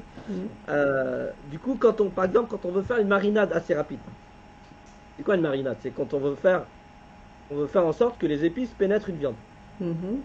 Mais qu'on n'a pas beaucoup de temps. C'est-à-dire que là, on ne peut pas faire mariner l'épaule, par exemple, l'épaule d'agneau pendant 24 heures. La fameuse épaule d'agneau de Rauti, c'est sa spécialité. Soit dit en passant, qu'on fait à chaque fois dans nos retraites spirituelles, dans nos séjours, etc. Bref, comment on fait pour mariner une viande rapidement? Eh ben, on va quand même l'enrober d'épices, etc., etc. Mais on va l'exposer au froid. Et en fait, vu que dans le froid, ça va dessécher la viande, donc du coup, dans le dessèchement, c'est-à-dire que la viande, elle va perdre ses os, elle va perdre de l'eau, d'accord? Et du coup, cette perdition d'eau, c'est ce qui permet aux épices de pénétrer la viande. Ok, ce que je veux dire, c'est qu'une chose peut être desséchée quand elle est exposée à deux phénomènes extrêmes. Une extrême chaleur et une extrême froideur. D'ailleurs, c'est un des sens, hein, ça me revient là, un des sens étymologiques du mot coranique, où, par exemple, quand une plante brûle dans le froid, on dit bien qu'elle peut être brûlée par le froid. Oui. Hein. D'accord. Oui. Les Arabes, et qu'elle devient noire, donc du coup, ça y est, la vie a disparu de cette plante-là. Les Arabes, ils utilisent la racine khashaya. Bon, c'est à méditer tout ça. Merci. Ah, oui. Et en plus, tu m'as donné un truc de cuisine, donc un tip, donc merci. Je savais pas comment faire mariner rapidement, je le sais maintenant. Donc. Rapide marinement, c'est ça. Vous mettez là, vous mettez au congélo. D'accord. Attention, pas longtemps, faut pas congeler la viande. Hein. Ah, ok. Mais ça prend la marinade, une petite heure, 3/4 d'heure. Merci. Je demanderai la recette du couscous peut-être aussi un jour. Non, mais je la connais pas celle-là. Ah, tu la connais pas? Dommage. Moi aussi, je sais pas faire le couscous. Mince alors. Bon, allez, en tout cas, aujourd'hui, j'avais envie qu'on continue sur le divin. Bon, on a continué puisqu'on a expliqué Rachia, Rachia, le Radab, tout ça. je pense qu'on va continuer encore parce qu'il y a tellement de choses à dire. Et puis il était important aussi de répondre aux questions qu'on avait là sur le Coran, etc. Et puis sur leur adab de toute façon. Puis sur l'actualité, là, c'était vraiment, tu nous as dit des super trucs, vraiment, machallah. Donc là, du coup, je vais regarder les questions. J'espère que je vais être plus douée que d'habitude, parce que d'habitude, j'arrive pas à les voir. Et là, je vois qu'il y a beaucoup de choses. Ouais, il y a beaucoup de choses. Alors, c'est de belles pépites, tout ça. Donc déjà, merci. Alors, si... divine. Pardon? Par la grâce divine? Par la grâce divine. Ouais, machallah, ouais. De la grâce divine. Si Rachia veut dire désir, c'est quoi la crainte d'Allah? Ah. En fait, ouais. Il n'y a pas de mot pour dire la crainte? Pourquoi vous voulez absolument ramener la crainte? Ouais, oui, c'est ça. On n'a pas fait de rupture épistémologique, là. On va absolument faire un lien avec la crainte. Parce qu'en fait, c'est notre représentation qui est faussée, c'est ce que tu lui disais. Exactement. Donc, du coup, parce que dans la question, pour moi, il y a un postulat de départ. Quand on dit c'est quoi le lien avec la crainte, ça veut dire que la notion de la crainte d'Allah existe. Ouais. Bah oui, c'est ça le non-dit dans la question. Oui, oui. Bah oui, mais on nous enseigne ça tout le temps. On m'interpelle sur les non-dits, donc c'est pour ça que tous les non-dits, je les capte. Donc du coup, là, il y a déjà un postulat dans la question qui probablement nécessiterait d'être questionné. Ensuite, je vais quand même répondre à la question. Quelqu'un qui est dans le désert, qui est assoiffé, qui désire ardemment de l'eau, il craint quoi? Il craint pas l'eau. Ah ouais. Le lien avec la crainte. Ah oui. Il craint pour sa survie. C'est ce que tu as dit tout à l'heure. Donc si on devait absolument faire un lien avec la crainte, ça ne serait pas la crainte d'Allah. Non, ça serait la crainte de la perte de la vie. Et de la vie spirituelle, de quelle vie tu veux dire? Les 3 niveaux toujours. 3 niveaux, voilà, c'est ça. Oui, parce que tu peux être vivant et mort à la fois, en fait. Intérieurement, tu es mort. C'est ça. Ouais. D'accord. Ouais, machallah. Non, mais c'est ça, c'est une représentation. Wow. On ne craint pas celui qui est tout à tout amour rayonnant de façon inconditionnelle. On ne craint pas celui qui est source de toute vie. On ne craint pas celui qui est source d'abondance. On ne craint pas celui qui est source de préservation. On ne peut pas le craindre celui-là. Par contre, on peut craindre de perdre tout ça. Ouais. Ouais. Donc si crainte il doit y avoir, et effectivement il y a, mais c'est une autre racine. Pas la crainte d'Allah, non, c'est la crainte de tout ce qui nous, justement, tout ce qui nous empêche d'être connectés au divin. Notamment tout ce qui peut être dans la négation de la vie, mais vie tout en majuscule, hein, cette fois-ci. Ouais. Sur toutes les dimensions d'être. Ouais, ce point-là. Ouais, bah oui, le désir ardent.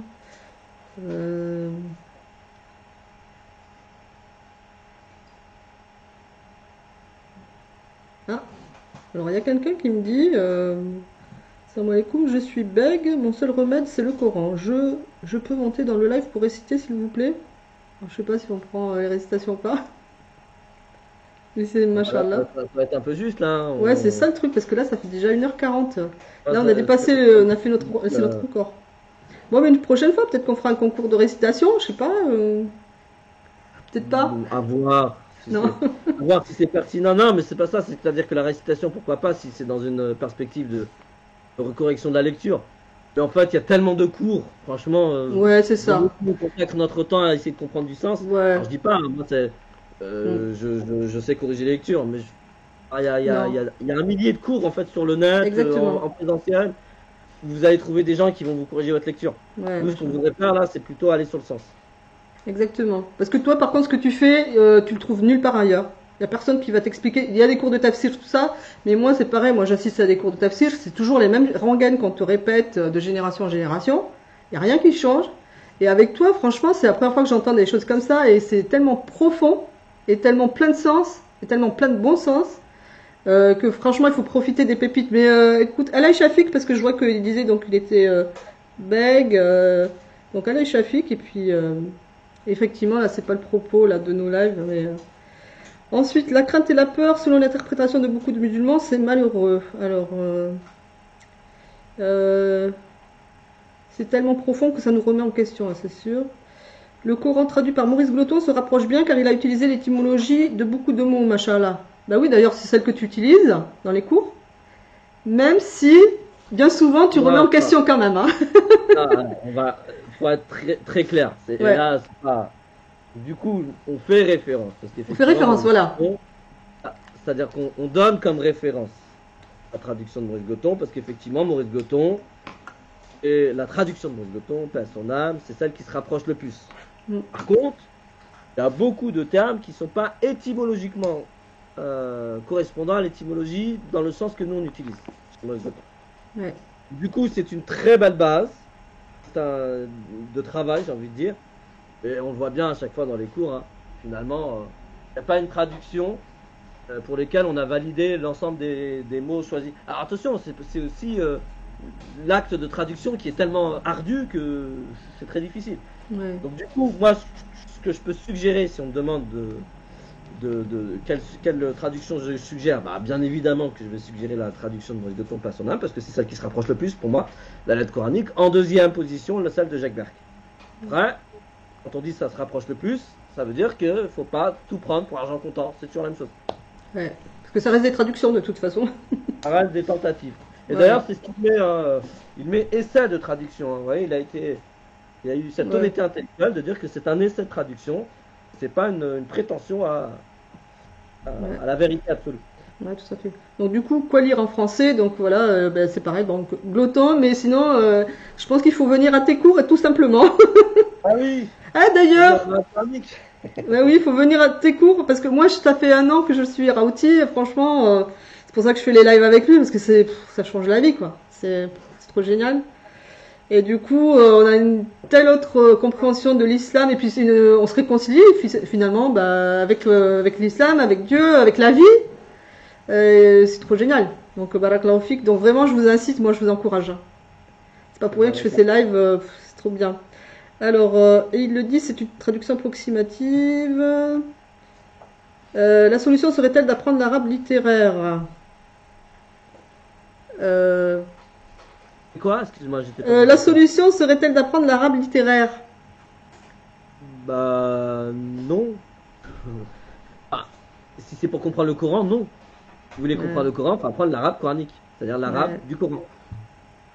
Ouais, subhanallah. L'arabe littéraire, ça va vous permettre de comprendre le journal, les livres de littérature en langue arabe. En plus, il y a un gap entre l'arabe littéraire contemporain puis l'arabe littéraire du mot coranique. Ouais. Du coup, non, si votre objectif c'est si c'est celui-ci, oui, il faut faire de l'arabe littéraire. Si c'est votre objectif, c'est d'essayer de comprendre, de gagner en autonomie dans votre lecture du Coran, faire en sorte que le Coran il vous touche directement, il faut faire de l'arabe coranique. C'est-à-dire, il faut étudier la langue arabe, le langage arabe utilisé par le Coran. Et du coup, il n'y a pas grand monde qui fait ça. Je suis en train de... C'est une question qui me vient là. Ah, faut chercher. Si vous cherchez, vous allez trouver des choses, j'imagine. Ouais. Bon, moi je conseille Raouti, bien évidemment, pour l'arabe coranique. Alors là, il y a quelqu'un qui fait une réflexion intéressante qui dit « Je suis en train de remettre en question tout ce qu'on m'a appris. » Machallah. C'est bien, parce qu'elle est en bonne voie. Ah oui, enfin, tant qu'il y a du questionnement, ça veut dire que la personne est en train de cheminer. Exactement. C'est la base du cheminement. Ouais, exactement. Alors que justement, dans la communauté, on a l'impression que quand tu poses des questions, enfin, elles sont malvenues en fait, les questions. Tu te poses trop de questions. Mais parce que d'ailleurs, il y a un verset qui dit, qui dit pas, mais j'ai cru comprendre, qui dit, enfin, où il y a un truc du genre, posez pas trop de questions, enfin, comme les anciens, je sais pas quoi, tu sais, qui posaient trop de questions. Et je crois que ça fait référence à Al-Baqarah, l'épisode de Baqarah, là où ils ont posé tellement de questions, tu sais, de quelle couleur elle doit être, etc. Ça a failli les perdre, en fait, non? C'est pas ça? Alors, il y a question et question. Ouais. Il y a question qui est une méthodologie de compréhension des choses.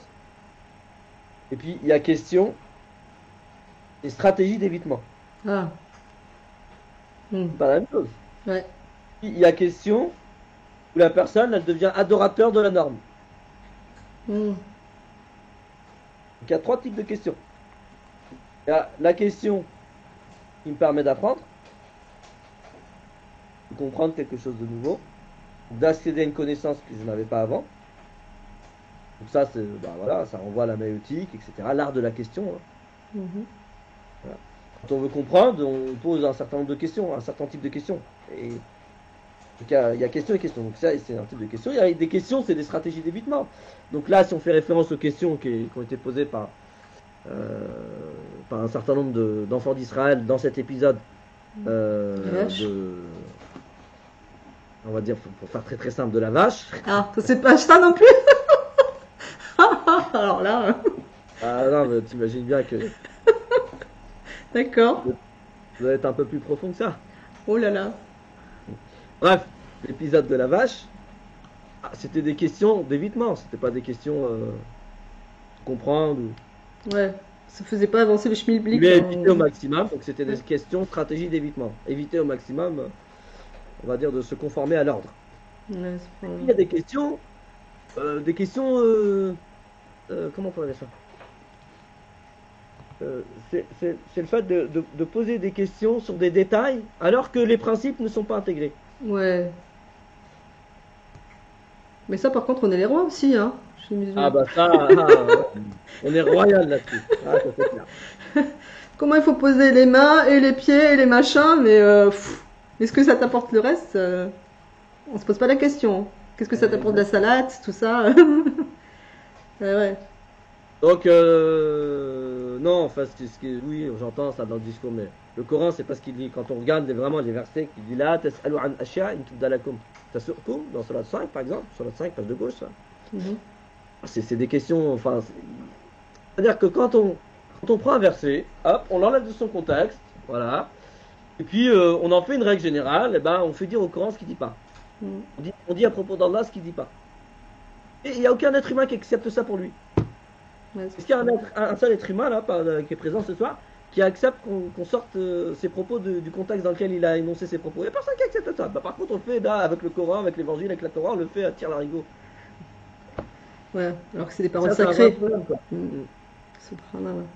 Donc là, non, l'idée, ça serait d'essayer de voir, bah, pourquoi pas, hein, vu qu'il y en avait qui proposé un live, un mot, oui. un live, bah oui, enfin, c'est quoi l'approche du Coran sur la question du questionnement? Voilà, avec la racine qui renvoie à la question, etc., tous les types de questionnements dans le Coran, ça pourrait être intéressant. Ouais, complètement. Je continue. Mais sérieusement, on peut plus le lire traduit en français, le Coran. Ah, le top du top du top, oui, c'est d'arriver à acquérir au fur et à mesure les éléments, et je vous rassure, hein, c'est faisable, c'est accessible. Ouais, hein. ouais, c'est clair. Pour que, effectivement, la lettre coranique, je dirais, dans son langage originel, nous parle directement et voilà, nous influence, nous impacte, nous touche. Ouais, c'est clair. Donc c'est un objectif à atteindre, il faut se donner les moyens si on veut l'atteindre. Ouais. Mais c'est tellement... Il y a quelqu'un qui me parlait carrément d'orgasme spirituel, pour te dire, dans tes cours. Pour te dire, c'est tellement jouissif, en fait, finalement, d'atteindre ce niveau-là de spiritualité, enfin de compréhension du Coran et tout. Mais c'est vraiment... voilà, c'est ça, c'est orgasme spirituel, c'est vraiment trop génial. Donc c'est un effort qui est payant et qui est tellement... voilà, tellement réjouissant, tellement comblant, contentant. Donc franchement, il faut le faire. Alors, il faut suivre son cœur car c'est le cœur qui parle. Si on suit un code, on n'a plus la notion de liberté. La nudité, c'est le retour à la préhistoire. Oui, d'accord. Ouais. Mais moi, j'étais pas musulmane, hein, je rappelle, parce qu'une fois, j'avais posté un truc là-dessus. Précision, oui, je précise, parce qu'il y a quelqu'un qui m'a dit, ouais, mais il faut pas étaler tes péchés. Il m'a dit, il faut pas étaler tes péchés. J'ai dit, attends, j'étais pas musulmane, donc ça peut peut-être servir de leçon, ou je sais pas, de rappel, peut-être. Enfin bon. Merci pour le parallèle avec la liberté, ça fait réfléchir. Donc ça, c'était concernant le voile, je pense, parce que c'est là qu'on en a abordé. Parce que là, je remonte antérieurement. Si on suit la société, on n'est plus sous une forme de liberté. Ce genre de teaser, c'est quand le live? Le live sur quoi? Je sais pas, parce que là, j'ai pas regardé. Parce que moi, si je regarde en même temps, je suis déconcentrée.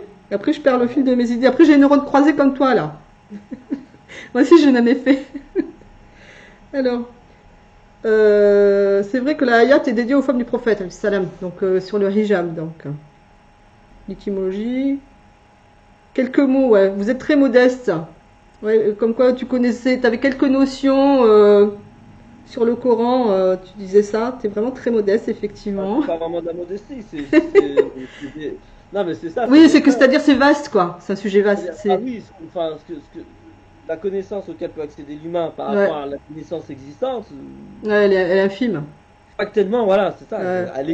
Elle est que quelque, factuellement, en fait. Ouais, tout à fait. Mais c'est déjà tellement puissant, déjà, machallah. Oui, effectivement, Cat Stevens disait heureusement qu'il a connu la religion envers les musulmans. Ah, c'est clair. C'est bien vrai. Ça peut aider. Hein. Oui, ça peut aider. C'est quoi la différence entre Ar-Rahim et Al-Ghafour? Bah, on fera... Ça, c'est un live aussi. Hein.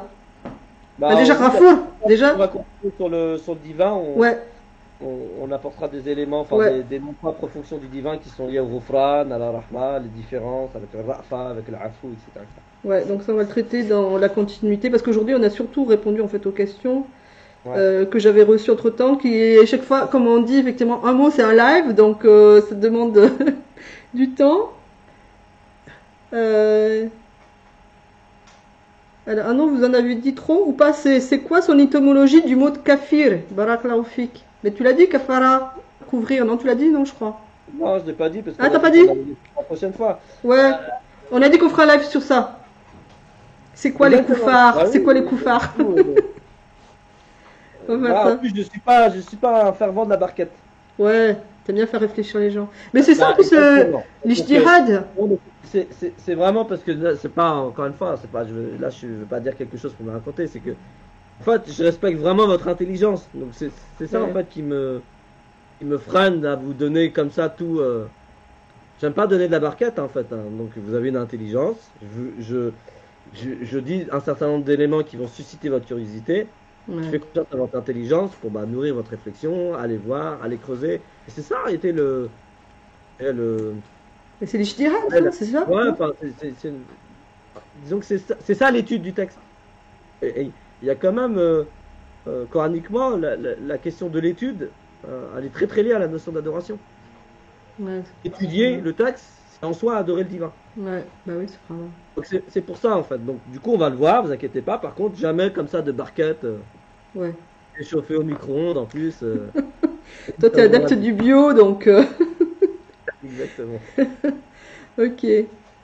C'était pas si bête alors un live à mot, mais non pas du tout. C'était même très. Merci à tous, merci pour ce live intéressant. Bon, mais je crois qu'on a fait. Bon, pour aujourd'hui on a fait quand même. J'ai pas fait tout ce que je voulais. Mais bon, il faudrait des heures et des heures, une journée. Donc pour ça, il faudrait venir en cours en fait, pour en avoir plus. Et justement, t'as quelque chose en ce moment-là. T'as le parc hardcore là, qui est en essai. Tu peux en parler? Oui, c'est vrai. Bah si vous voulez, c'est vrai, tu as raison, j'avais complètement zappé.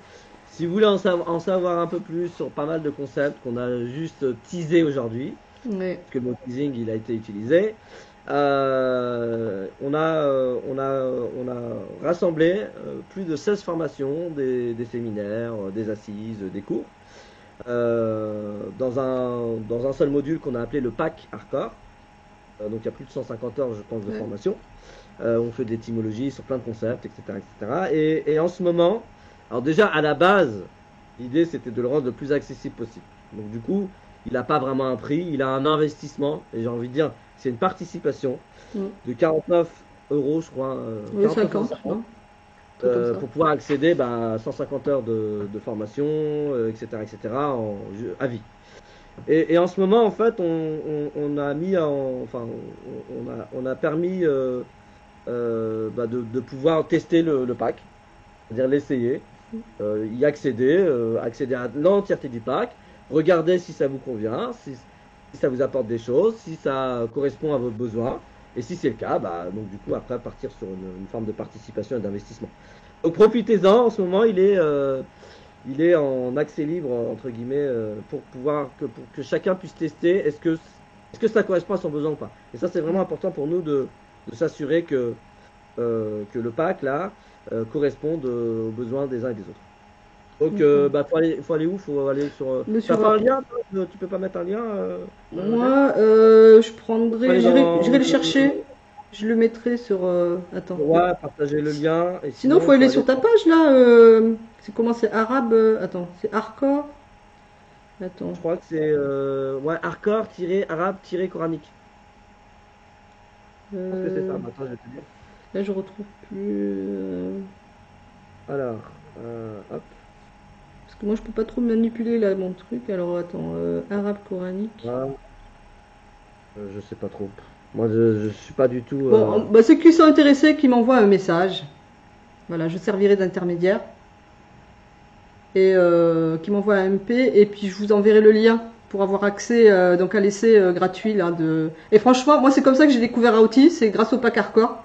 Donc, c'était il y a un an. C'est le 25 décembre. C'était mon cadeau de Noël. Voilà. Ah, c'est pas mal. Ouais, c'est pas là. Et franchement, c'est le meilleur investissement que j'ai fait dans ma vie. Hein. Vraiment, ça a bouleversé ma vie. Donc, tel point que voilà, un an plus tard, je suis avec Raouti en ligne à faire des lives. Donc, pour vous dire, hein, machallah. Ah bah là, je le vois apparaître, tiens. Hardcore-8, arabe-8, coranique. Bon, vous avez noté Ouais, bah, bon, nickel. sinon, vous m'envoyez un MP. Bon, mais j'espère que ça vous a plu. Merci encore, Barakallahu Fik, Raouti. Franchement, c'était un régal. Il y a quelqu'un qui m'a dit qu'il partait, que c'était un régal. Bah, je t'en prie, avec plaisir. C'est toujours un plaisir de pouvoir. Et je suis honoré que tu puisses m'inviter pour que je puisse à partager ce que j'ai à partager Ah, bah, idem. avec nos frères et nos sœurs en humanité. Ah, moi, je suis honorée de servir de canal à tout ce que tu fais. Vraiment, machallah, c'est trop, trop, trop, trop fort. Et voilà, donc c'est super. Attends, il y a quelqu'un qui a mis quelque chose. Oui, qui a noté carrément le lien. Donc, machallah, c'est bien. Donc, Barakallahu Fik, merci à tous ceux qui nous ont rejoints. J'espère que ça vous a plu. Puis là, ben, je vais essayer. J'espère que je vais y arriver. Parce que comme là, c'est pas les mêmes conditions techniques que d'habitude, je vais essayer de le mettre en ligne, le replay. Et du coup, bah, n'hésitez pas. Où peut-on retrouver le pack? Donc effectivement, sur Hardcore Arabe Coranique. Sinon, on m'envoie un MP, un message, je le dirai. Donc normalement, le replay sera en ligne.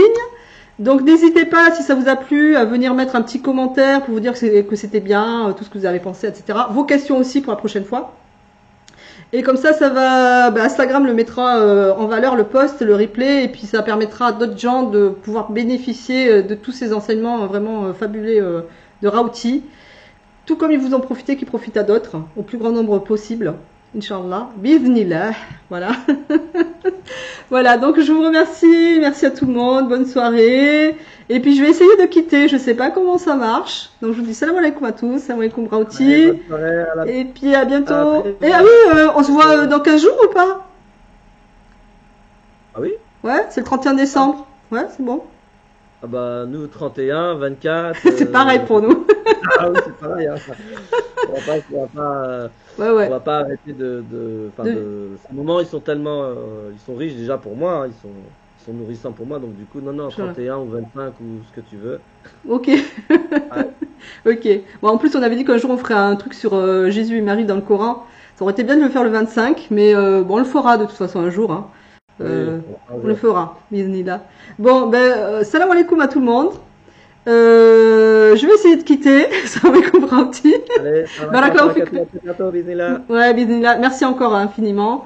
Et puis, j'essaie de quitter.